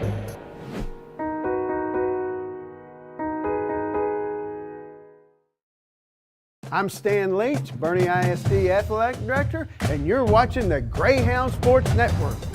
Go Greyhounds!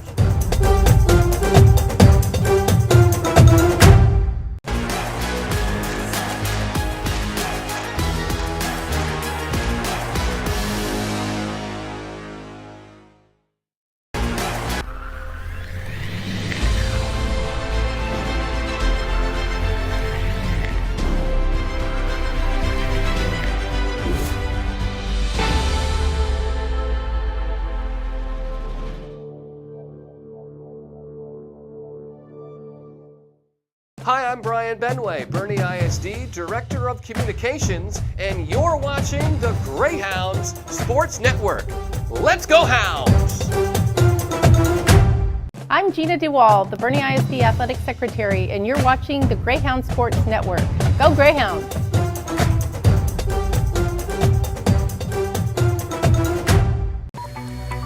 Hello everybody, my name is Beto Hinojosa, Principal at Sam Champion High School, and thank you for watching the Boerne Beat.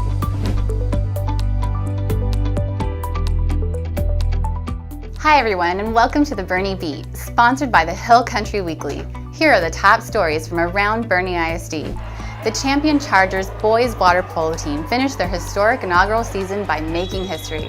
The Chargers earned the 2022 UIL Class 6A state silver medal after falling in the state championship game to Brazoswood 19-10. In the state semifinals earlier in the day, champion defeated Richmond Foster 11-7 to advance to the title game. The Chargers finished their first ever season with a remarkable 16-1 record. The Boerne Greyhound Marching Band finished their competition season strong. The Greyhounds placed in the top 10 out of a total of 29 schools at the UIL Region 29 Area Marching Contest. The Greyhounds had a stellar performance to advance to the area finals, where they placed 10th overall. It was the first time in 7 years that the Greyhound Band advanced to the area finals. Boerne ISD hosted foreign exchange students from Germany. During the Germans' first day in Boerne ISD, BISD Superintendent Dr. Price and Board President Rich Senna greeted the group, and Dr. Price presented them with the Superintendent's Proclamation. The German students and teachers spent a total of 12 days in our area and attended classes at our schools, as well as toured local attractions. Boerne Middle School North students were perfect once again. The Greyhounds' 8th grade A and B football teams completed their second straight undefeated season to win yet another district championship. North finished their 7th and 8th grade seasons as the best football team in the district. The future of Greyhound football is bright. Champion Charger head football coach Keith Kaiser will retire at the conclusion of the school year. Coach Kaiser is the winningest coach in Boerne ISD history, with 82 victories over 10 seasons in Boerne. Kaiser's teams averaged over 8 wins per team, including advancing to the 2019 UIL Class 5A state semifinals. For more on this story, please visit our website. And now, here are the elementary photos of the week.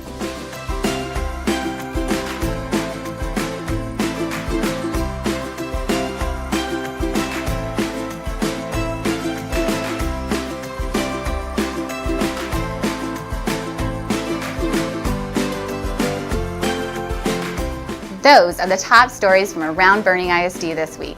Thank you for watching and have a great weekend. I'm Goldberg, WWE Hall of Famer. You're watching Greyhound Sports Network. Who's next?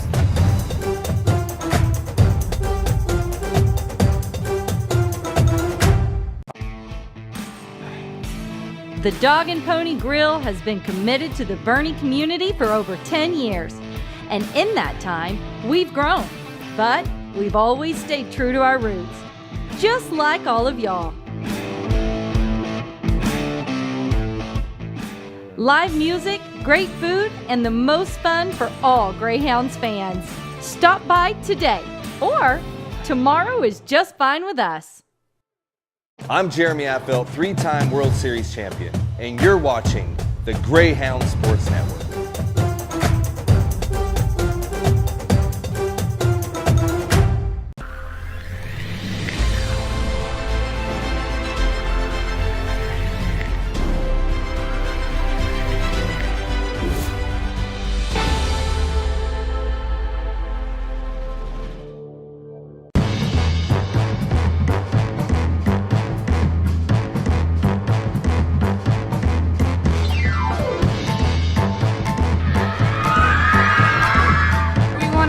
To create a program for across all of our school district. We want to create the best fine arts department, specifically theater arts department, in the entire state across all 3 of our campuses.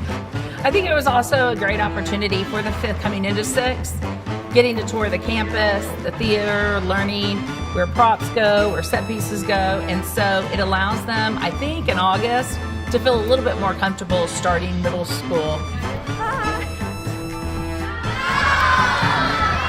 I think it teaches theater in a completely new, different way. We get to do a warm-up in games, which just kind of open you, and then we get to practice for our play, which we've been doing all week. That was in 54? That was in 58! 54, the year we had that big ice storm. It's different from what I normally do. I was actually the lead in our 6th grade play that we did, and I just thought, you know, I'm very close to my grandpa, so I was like, you know, why not the old man?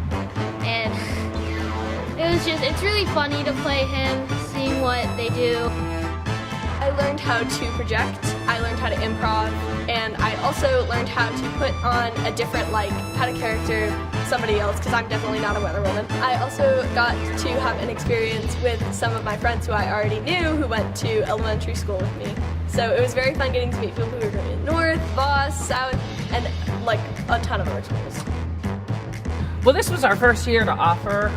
Being our first year, we had a great turnout, boys and girls. For next year, as we continue to grow, we're hoping that we can get some more of our middle school teachers calendars available to work with us so that we can grow in our numbers as well, building our programs. So trying to collaborate and getting our middle schools on the same team, teaching them and feeding better kids to high school.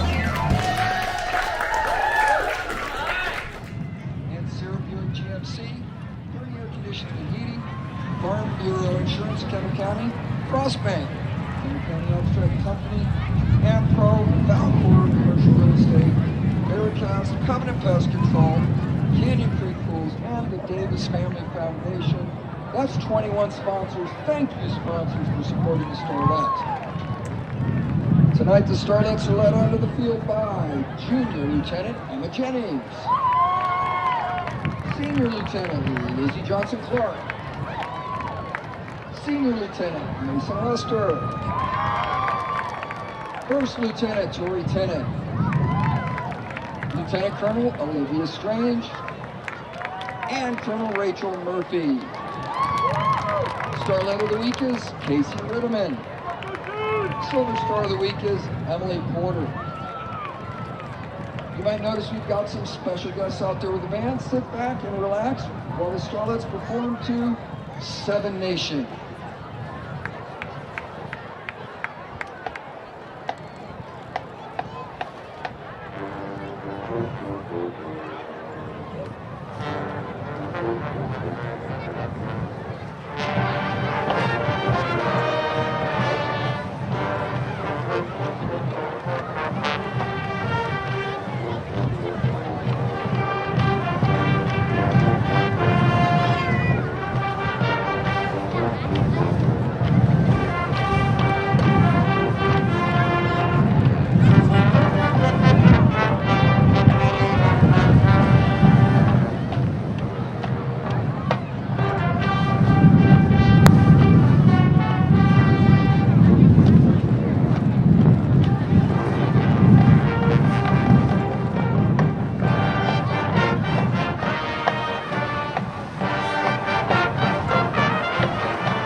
job, ladies.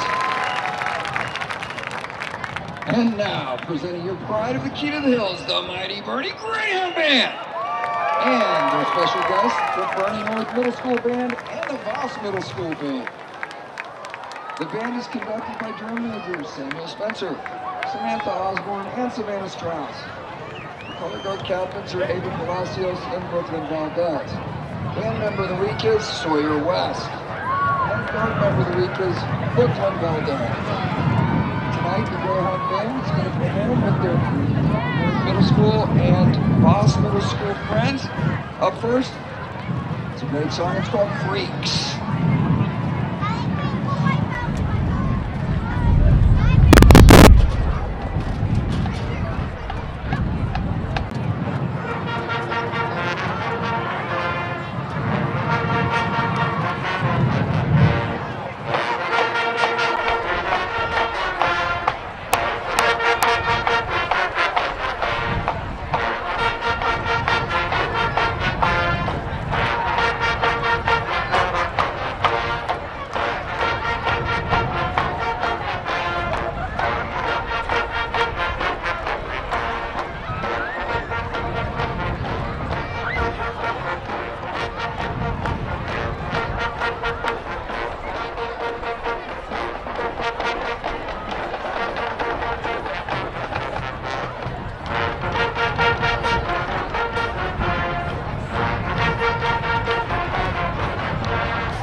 Next, our band is going to perform Kerncraft 400.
Great job, middle school band and high school band. Guys, you can't even see why this community has done this for 71 straight years. And thank you all for your support for these kids and this program. Okay, finally, our 8th grade friends are going to perform the Hey Song. Hey, thank you guys for playing with us tonight. We look forward to all you 8th graders coming up for many more future Greyhound band members. Let's hear that Hey Song.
about those kids?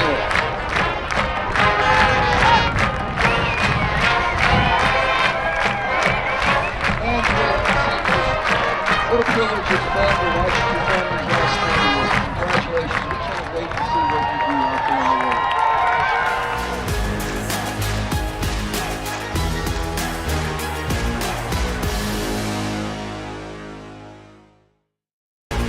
Hi, I'm Superintendent Tommy Price, and you're watching the Greyhound Sports Network.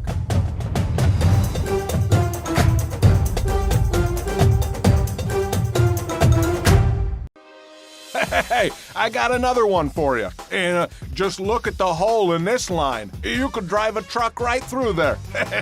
I mean, the refrigerator William Perry could get a first down there. But you know who's going to get their number called for this one? Yeah, that's right, Dr. Ferris. He's like a ligating linebacker. Boom, just like that. And that's why...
Sponsors, that's the Boerne Auto Group, that's our medical devices, and our Country Vision Center.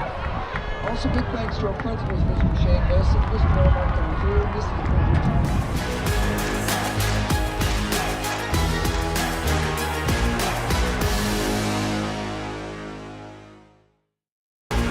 I'm Stan Leach, Boerne ISD Athletic Director, and you're watching the Greyhound Sports Network. Go Greyhounds!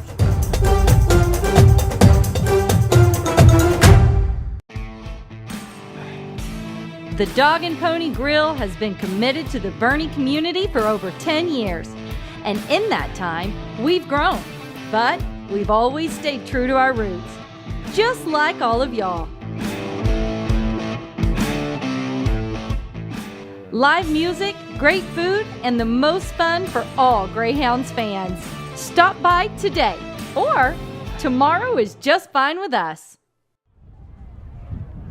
Back in windy Boerne, Texas, with the Boerne Greyhounds just setting the place on fire tonight as they lead 35-3 over Fredericksburg, a game in which the Greyhounds are trying to finish off the first perfect 10-0 regular season in school history, and of course nail down the championship of District 14 4A Division I, and it has been all Boerne to say the least. They've thrown 3 touchdown passes, 2 more TDs on the ground, Kerry.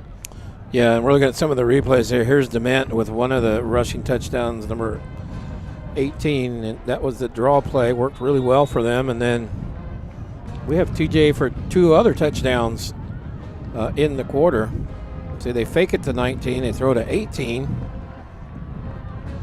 as we're getting underway, and then I think Dement had 1 more. Second half kickoff, and Boerne leading 35-3.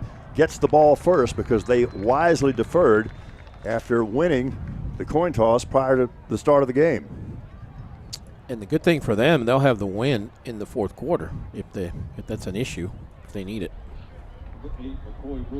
Well, they have done pretty much everything they have set their mind to tonight, as Fredericksburg finally gets on the scoreboard with 5 minutes remaining in the second quarter on a 44-yard field goal.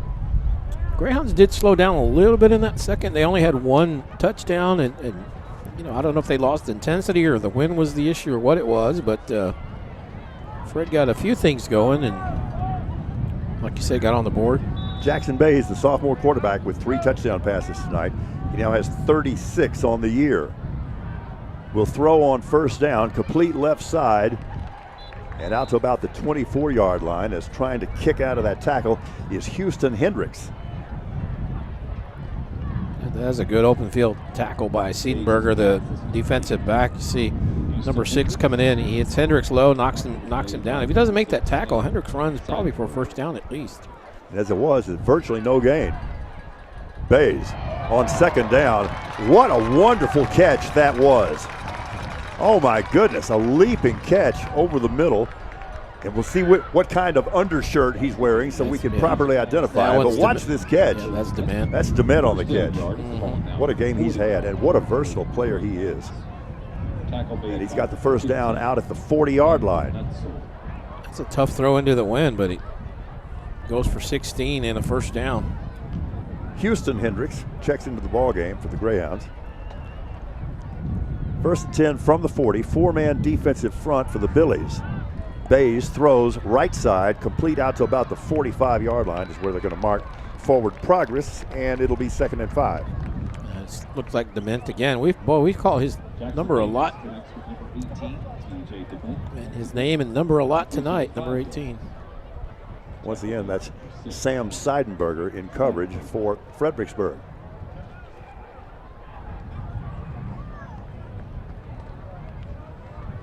And this is a scene we'll see repeated time and time again in the second half, as the Greyhounds are in no hurry and they milk that play clock.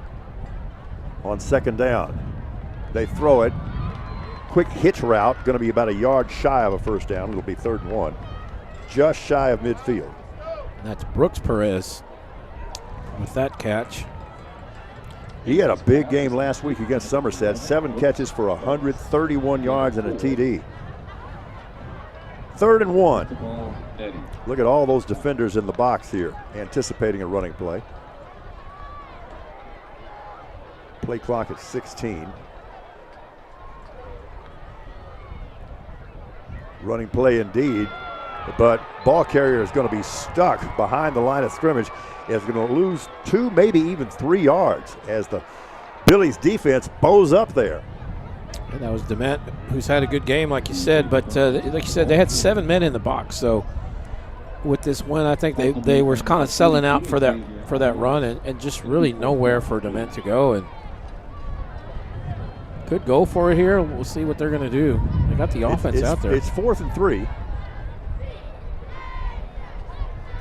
Play clock at 12. So they'll have to hurry up a little bit.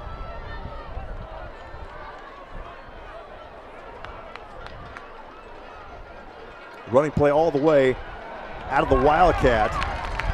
That's Braden Bays, the senior, and he had a touchdown run on a similar play in the first half. This time he nets the first down. Yep, put him in. They were going for it the whole way. The way they lined up, I didn't know if they were trying to get Fredericksburg to jump. Maybe see they get the first down that way on a 5-yard penalty, but they were going to snap the ball at some point. Moves the ball all the way to the Billy 43-yard line. You can hear that wind. Sure can. And we got movement on the right side of the offensive line. That's the right tackle, Sam Waters.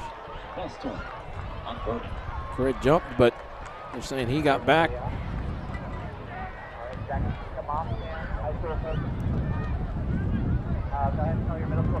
It cost the Greyhounds 5 yards.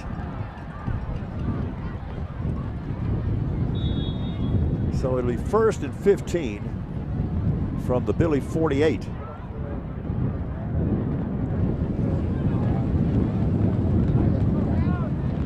Wind is howling now. Running play, zone give up the middle. And that is Dement. Not much happening there. Well, Bernie's doing a good job of burning his clock. Already under 8 minutes. Yeah, 4-minute drive. They've got the lead. Clock is on their side. They're taking their time. They'll throw it on occasion when they have to. Most part, they're just trying to keep it on the ground. Second and about 13. Wide receiver tunnel screen, Bays to Bays. Gets down to the Billy 41, but that's still going to be almost 8 yards shy of first down yardage. Aviles was there for the Battling Billies, and he kind of runs right into him. He grabs Bays by the T-shirt, doesn't let go, and makes it third and long. Yeah, nice play by Javier Aviles, as you said, a senior, 6'5", 236. 3rd and 8.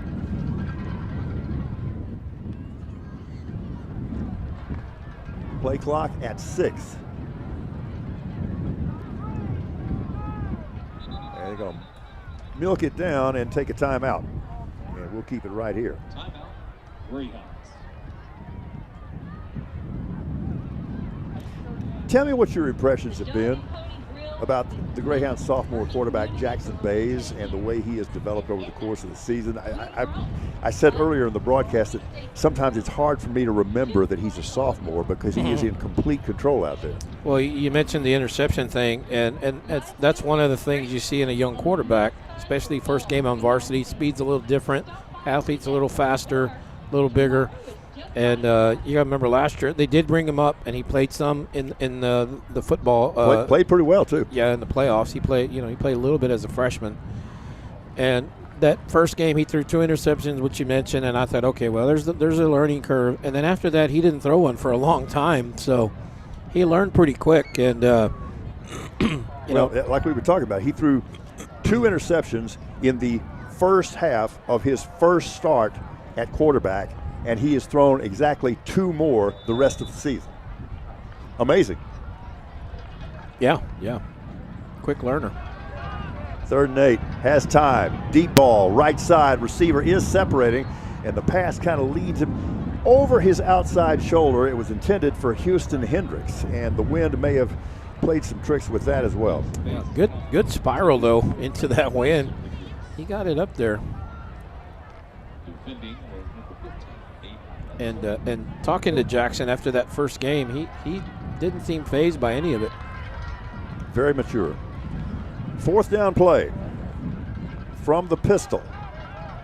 2 receivers to either side of the formation. Billies crowd the line of scrimmage. They bring a blitz. The throw comes to the left side. There's some incidental contact. It was intended for Braden Bays, but the pass is incomplete, and the ball will go over on downs. Yeah, Braden fell, and the defender, Spies, was there, and Spies almost had the interception. As we're looking at the replay, he's looking at him the whole way that left side. See, and by the time we get there, he's on the ground, and 7-on-7 there. Yeah, you mentioned Reed Spies. He's also the backup quarterback for Fredericksburg, and he's been busy as their punter tonight as well. Well, Bernie took almost half the quarter. Billies from their 41. Running play, left side. This time they outflank the defense for maybe the first time tonight, and a gain of about 7 results. Good run, but Houston Hendricks kind of laid the lumber on him at the very end of that run. he kind of smashed him to the ground right there. Officially a gain of 6. So it's 2nd and 4 from the 47. And we are exactly halfway through the 3rd period. Bernie took 5:30, basically half the quarter on that one drive. Deep ball over the middle. Oh, and they just missed by inches as the intended receiver was Drake Threadgill. And Degenhardt had time to throw, and there was some separation there. There was a chance for 6 points for sure. Yep, just a little strong, and does the wind affect it? Because it affects the quarterback in 2 ways: throwing into it and then throwing behind it. Yeah, you have to adjust both times, both ways, and maybe the wind got part of that one because it sailed a little bit on him. That was Charlie Stahl in coverage for the Greyhounds. Third down play. Zone give coming right side. That's Leha, and nothing doing there. And once again, the Billies will face a fourth down situation. And, well, I was going to say, I thought they'd go for it, but bringing out the punter. Could always fake it. You better make it. Yeah, yeah, but if you're going to go for it, I wouldn't line up in a fake. But they do have a weird formation here, so let's see what they do.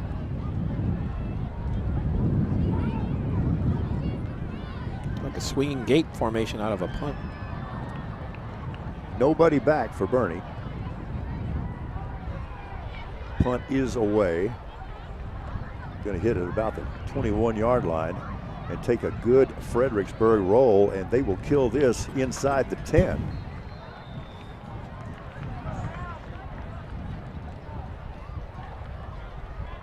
The Billies punt rolls to the 8-yard line. Well, last game of the regular season, so next week playoffs start. Greyhounds are in. We don't know who they play yet. They play the winner of the Burnett Taylor game. Yeah. So whoever that's going to be, Boerne will host. But one thing about playoff football in Texas, it's November. Weather starts to get a little dicey, or it can be at times, and that's why you sometimes rent the Dome or the Alamo Dome. But we're seeing the weather being a factor tonight in this game. Running play on first down, and look at the push by the Greyhound offensive line, led by the center, Jacob McLaughlin, the left guard, Riley Mackerel, and the right guard, Carson Williams. And this time it's number 19, Ivan Perez, with the run.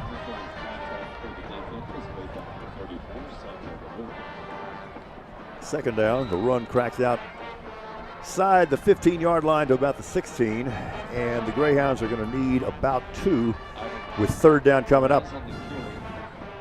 And Perez again with the carry that time, and we've seen how Boerne's handling going into the wind. They're just kind of taking their time, biding their time, and you can do that with the lead. Clock is your friend. Up by 32 at 35-3. 3rd and 2. Running play off right guard. Didn't get it. Actually lost a yard. Actually lost a yard. You're exactly right. So a nice job by the Billy defense as they will force a Greyhound punt deep in Boerne territory. It was 3rd and 2 on that play. You know, Boerne's probably going to run it. Fredericksburg guessing that they were going to run it. They stacked the box, and it pays off. They guessed right.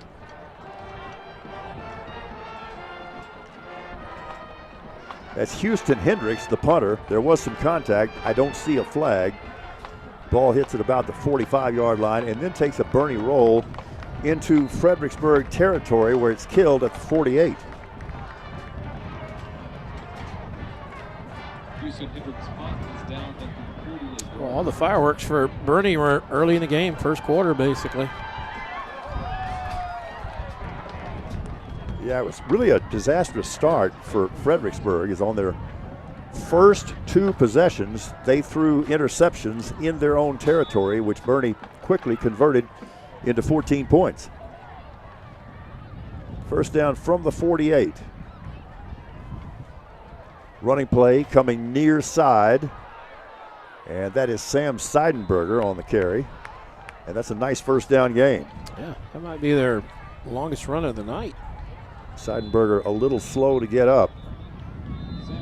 Just takes it outside, cuts it back in, and kind of maneuvers his way, gets slung to the ground by Houston, but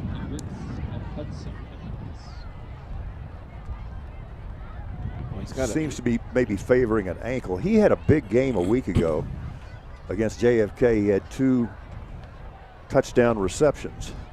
I don't think he wanted to come out, but if they stopped the game to tend to your injury, then you pretty much have to come out. They got the first down at the Greyhound 42. Under 3 minutes showing here in quarter number 3.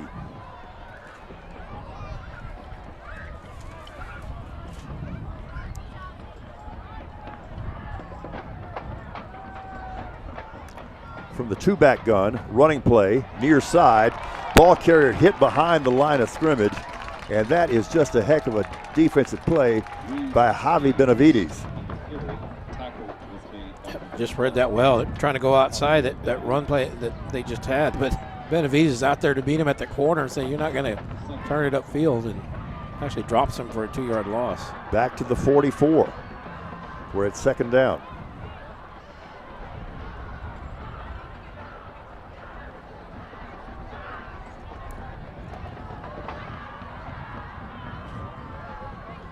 The Billies send 2 receivers to the far side of the formation, tight end flanker to the near side. Degenhardt floats left, now steps up under heavy pressure, and is going to be brought down back at the 49-yard line in Fredericksburg territory. And that was a really nice defensive play by Trendon McCarter.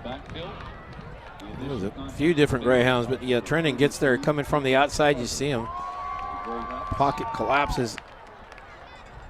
Degenhardt, he had a very small window to try to get rid of that ball, just not able to, just because of the pressure. He's trying to step up and throw it, but just no opportunity. 3rd and 19 from the Billy 49. Fredericksburg trailing 35-3, closing seconds of the third quarter. Degenhardt again under pressure. Look out. Makes one man miss, but then is brought down back at the 41-yard line. Yet another sack by this Greyhound defense that came into this game with 25 sacks. Like Hudson. And again, he has a decent amount of time, but no separation downfield. Yeah, towards the end, he's just trying to get out of the pocket, and a couple of guys chasing him, and Hudson finishes him off there. Well, they went backwards after that nice run and got him in the 42. They went back to the 42 the other way. This time the Greyhounds do put a punt return man on the field. That's Braden Bays, standing back at his 15-yard line. Punt is away on the far side, and it's going to roll out of bounds. We'll have to see where they mark it as we get ready for the final 19 seconds of the third quarter. We talked about Boerne coming out on fire. First 5 possessions were touchdowns. After that, you had a punt, a fumble, the time before the half, loss on downs, and a punt. This is their 6th possession since their last touchdown. Let's see if they're able to do anything. So first 5 possessions, touchdowns, last 5, not a whole lot. Well, since then, they've been primarily concerned with just milking that clock. Yeah, and again, they're up big, so they don't have to be as aggressive as they were early on. From their 14 on first down, running play off right guard, and cracking across the 15 out to about the 17 is Dement. He's had a big game. And in so many areas, he really impresses you with his versatility. He can do a lot of things, kind of like there's Swiss Army knife. And with that, that's the end of the third quarter, with Boerne leading 35-3, trying to complete a 10-0 perfect regular season. Back with the fourth quarter in just a moment here on the Greyhounds Sports Network.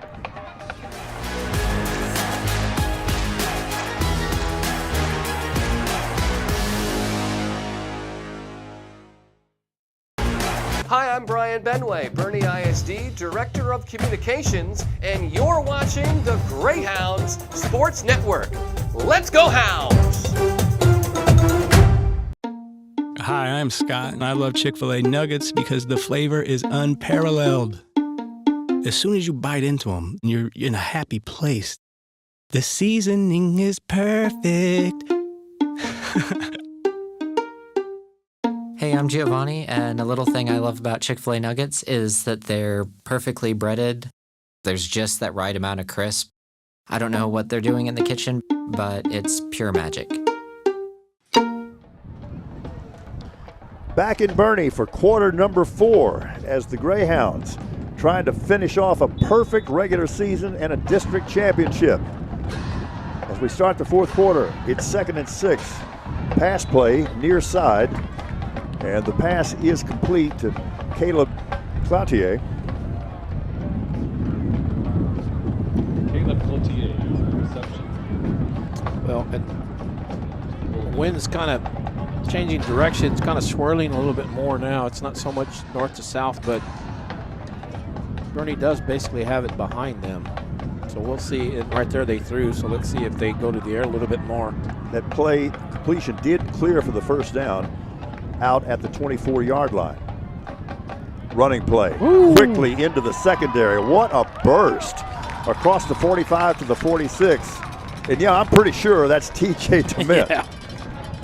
He had about 21 on that one, just straight up the middle. We saw him score on a play like this. That draw has worked well up the middle. That line doing a great job opening some holes between the tackles.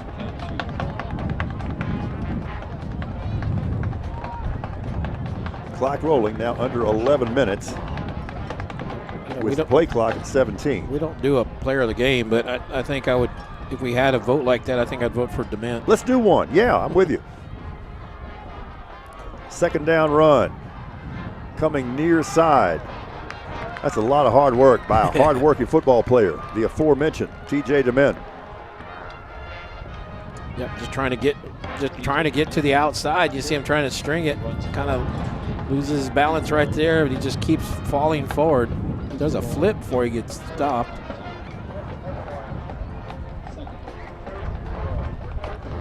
Okay, we've still got 10 minutes to go in this one, but it's just kind of natural. It's human nature. You look forward to next week, and I'm asking you, who knows as much about Boerne football as anybody, do you think this team is really primed for a deep playoff run? Because they look solid in every area to me.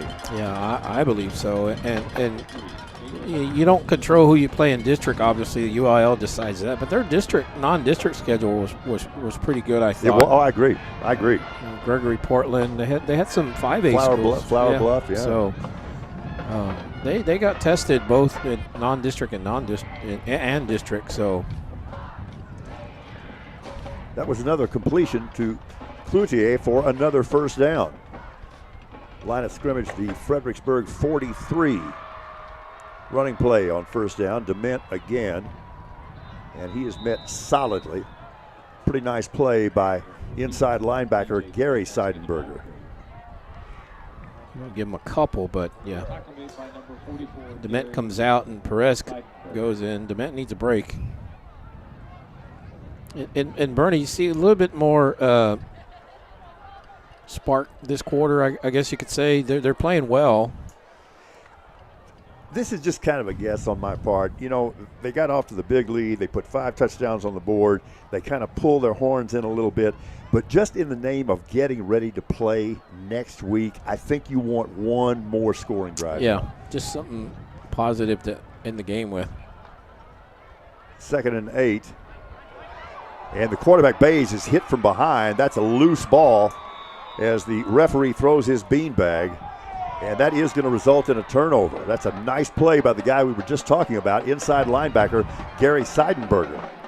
And Bays is telling the official, my arm was coming forward, but let's see, his arm, he's starting to motion, but. Nope, they got that right. Ball was out before the arm was coming forward. So that's the second fumble by the Greyhounds. And the referee, Gerald Green, was looking right down the pipe at that. So I think he got that call right. Fredericksburg takes over, 1st and 10 from the Billies' own 47-yard line. And just when the offense was clicking pretty good there, starting to. That was a good-looking drive until then. Charlie Johnson's the man in motion for the Billies. Throw, middle of the field, and that's yet another interception. That's McCoy Bruce on the pick. And he knows what to do with it after the INT as he gets it all the way down to about the 40-yard line in Fredericksburg's end of the field.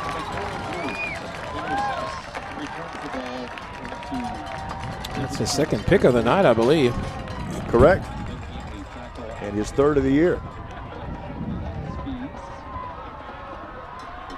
And so, is looking at the replay there, and Bruce one of those track guys, so like I said, he knows what to do with the ball. He's got good speed running downfield. So Boerne, after turning the ball over, gets it back on a turnover, and will start this drive from the Billies' 42-yard line. Pass play on first down. They've run that play 3 times in the last 2 series and completed it 3 times. Cloutier on the reception once again. Just a quick throw to the out. It gets them about 6. As we move under 8 minutes remaining in this ball game.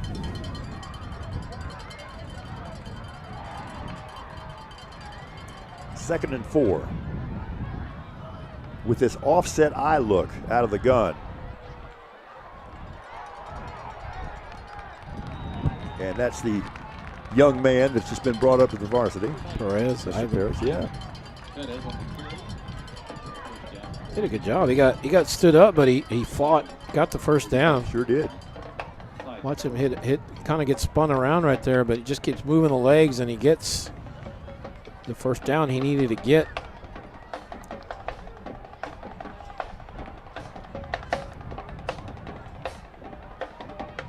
Greyhounds in no hurry at all, and why should they be? Yep, they're kind of clicking, but at the same time, they're kind of taking their time. You know, they're not really any kind of rhythm per se, but it's working. That's officially a pass. It's complete. It's got big yardage. It's got more than that. It's got 6 points. Carson Coughlin takes it to the house for the Greyhounds.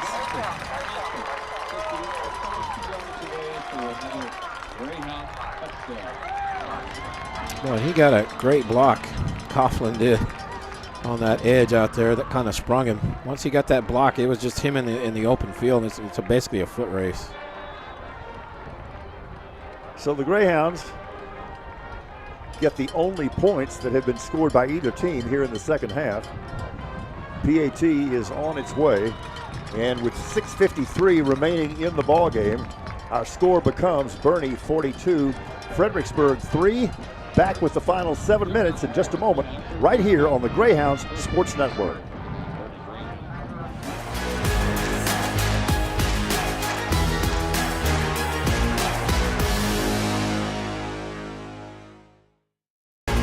I'm Stan Leach, Boerne ISD Athletic Director, and you're watching the Greyhound Sports Network. Go Greyhounds!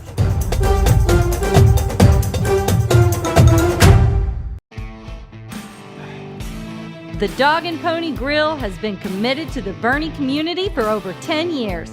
And in that time, we've grown. But we've always stayed true to our roots. Just like all of y'all.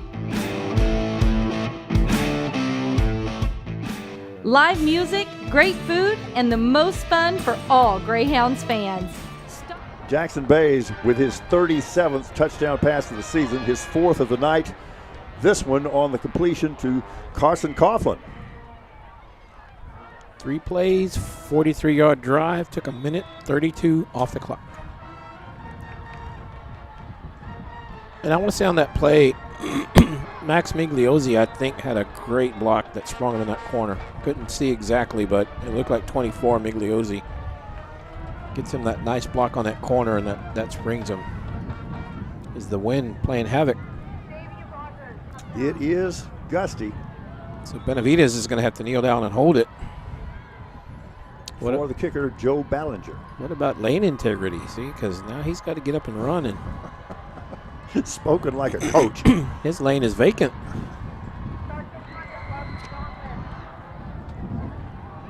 Deep kickoff that is rolling around about the 1 yard line, finally gets into the end zone, so that'll be a touchback. And the ball will be brought out to the 25. Threadgill took a real risk there. He did. Letting it go, and he gambled right.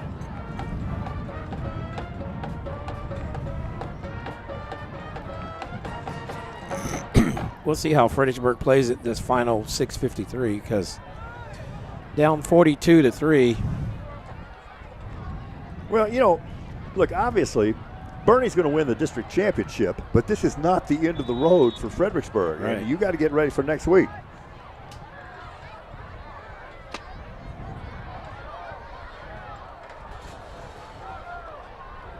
New quarterback in the game for Fredericksburg, and he's got some wheels.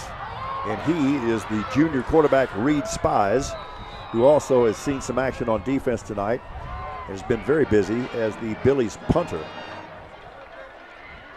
Good gain into Boerne territory at the 46-yard line.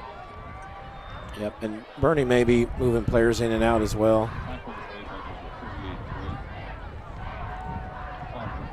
With this game pretty much out of reach. Two receivers to either side of the formation.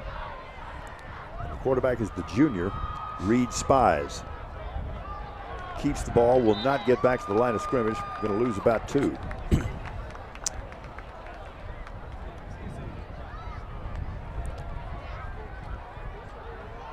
Peyton Randall in there.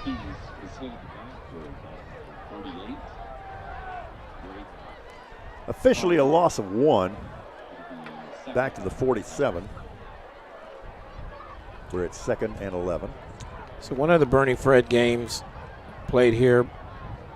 Fredericksburg scores, this was in 2020. Fredericksburg scores on the last play of the game with 1 second on the clock. A lot of history. Yep, and I'll finish the story after this play. Running play near side. That's Leha. Gets down to about the 40. He'll be about 4 yards shy of a first. 75 lost his helmet for Sanchez for Frederick, so he's got to come out. Now finish the story. Well, so Boerne's winning. Fredericksburg scores with 1 second on the clock. They're down a point, extra point pending. They go for 2, and they get it, and they get the win. Wow. And Boerne has 1 second left to try it. So, yeah, and that was a TV game. That was, I think, the Thursday Night Light game. And so, but that's just, one of the many crazy stories in this rivalry. 3rd and 5. Quarterback zone keep. And Spies will not get the first down yardage. And another 4th down coming up for the Billies. You're definitely going to go for it. 4th and 4 with 4.5 minutes left.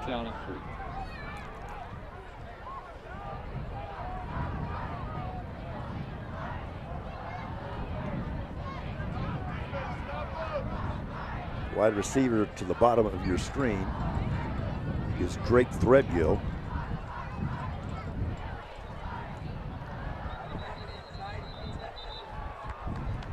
And the Billies will call a timeout with 4:08 remaining. We'll keep it right here. You're talking about all the things you have seen in this rivalry. A lot less drama tonight. Yeah. This one was determined pretty quickly. Yeah, pretty much 5 scores, 2 turnovers help the Greyhounds give the offense short fields, and they go down and score. And I think of one more Boerne Fred game that kind of stands out. 2019, Fredericksburg's winning 24-17. Boerne outscores them, ties it 31-31, and goes to overtime. Fredericksburg wins it 38-31. It was just kind of a heartbreaking kind of a loss because Boerne had fought so hard at the end to come back, and then Fred, wins it in overtime. On 4th down, 4-man defensive front for the Greyhounds. Spies moves to his right, throws over the middle, ball is deflected and caught. That's going to be a first down around the 24-yard line. That was Leighton Byer on that deflected reception for the Billies. And that was a tip drill the opposite way. The defender had a chance at interception. It deflects off his hands. You see right there. Oh, wow. Off 2 defenders. Yeah, and it goes right into the hands of the receiver. So that's the first time I've seen the tip drill work in reverse fashion. And that nets a first down at the Greyhound 25. Bentley and Billy trying to get something going just to, have a positive taste going into next week. Absolutely. So they fake the jet sweep, and the quarterback Spies keeps the ball up the middle. Gets down around the 20-yard line. He'll be about 5 yards shy.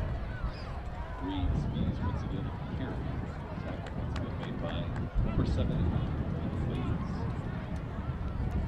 Second down 5. You know, I was talking to Stan Leach as we see the replay. Talking to Stan Leach, athletic director, about this rivalry with Fredericksburg, and it was a couple years ago we were talking about. He says, you know, this rivalry doesn't go back. People think they've been playing 100 years. He says back in the day, Fredericksburg was a little bit bigger town, believe it or not. Yeah. And Boerne was a little 1A, and so they didn't play a whole lot. They started maybe in the 70s and 80s playing a little bit more. 2nd and 5. Spies on the keep once again. Then you see Boerne bringing players in as Fredericksburg players getting up slow, but lots of subs. Yep, letting everybody play. 3rd and a long 3. It's a chance to say, you know, the only year in Boerne history that we went perfect in the regular season, I was on that field and I got to play in that game. This is quite historic. It is.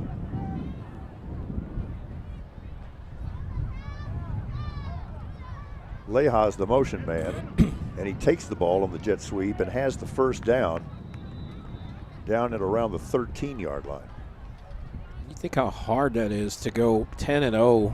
That is so hard.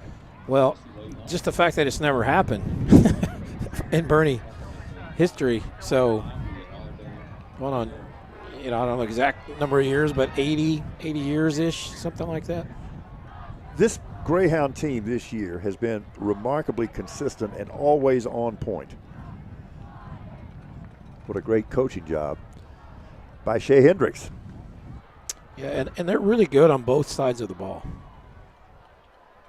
Leha's the motion man again. They fake the jet sweep. Oh, man. And Spies keeps the ball and pays a price as he was body slammed pretty hard down at the 15-yard line, and he is slow to get up. Yep, and there's a little extracurricular going on in the secondary. I don't know. There's a couple flags come out. I don't know what they're going to call on that. But well, about half the Fredericksburg coaching staff is out on the field now, and they're not happy. You know, in the NFL, that type of body slam generally draws it really does, doesn't a it? penalty, but they do have different rules between high school and pros. So, and then there was some pushing and shoving going on in the secondary. And those two players kind of been going at it a little bit.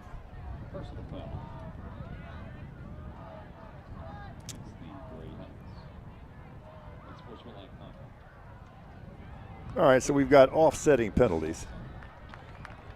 So it means if I hit you, you hit me back, and we're good. That's the way it worked out this time. Yeah. No harm, no foul.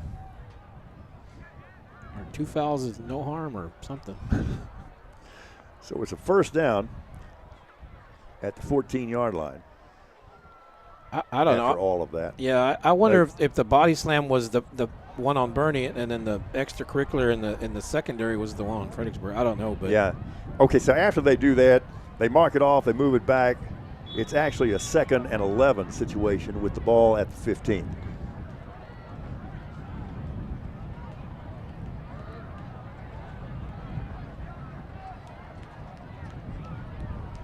But the Billies, for a lot of reasons, really want to score here. Yeah, they do. And for a lot of reasons, Boerne doesn't want to let them in the end zone. Quarterback drops back to pass. Now he's flushed, scrambles to the far side, takes some contact there too. He's the guy that was just body slammed moments ago. Tough kid. And he threw a touchdown pass last week against JFK, as the Billies quickly had that one firmly under control. Boerne's trying to keep them out of the end zone. They've only given up a field goal, and they want to keep it at 3 against their main rival. 3rd and 10 from the 13. Clock moving with 20 seconds showing. Spies the quarterback, takes the snap out of the gun, steps up, throws over the middle. It hits the chest of his intended receiver and bounces out. That was intended for Sam Seidenberger, and the pass falls incomplete. Clock stops with 11 seconds showing.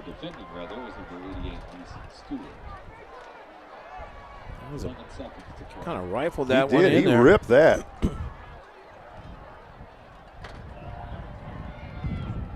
Great play. Timed up pretty well by the defender. Is that 88? Couldn't tell. No, it wasn't 88. I think that was Will French. Okay, 28.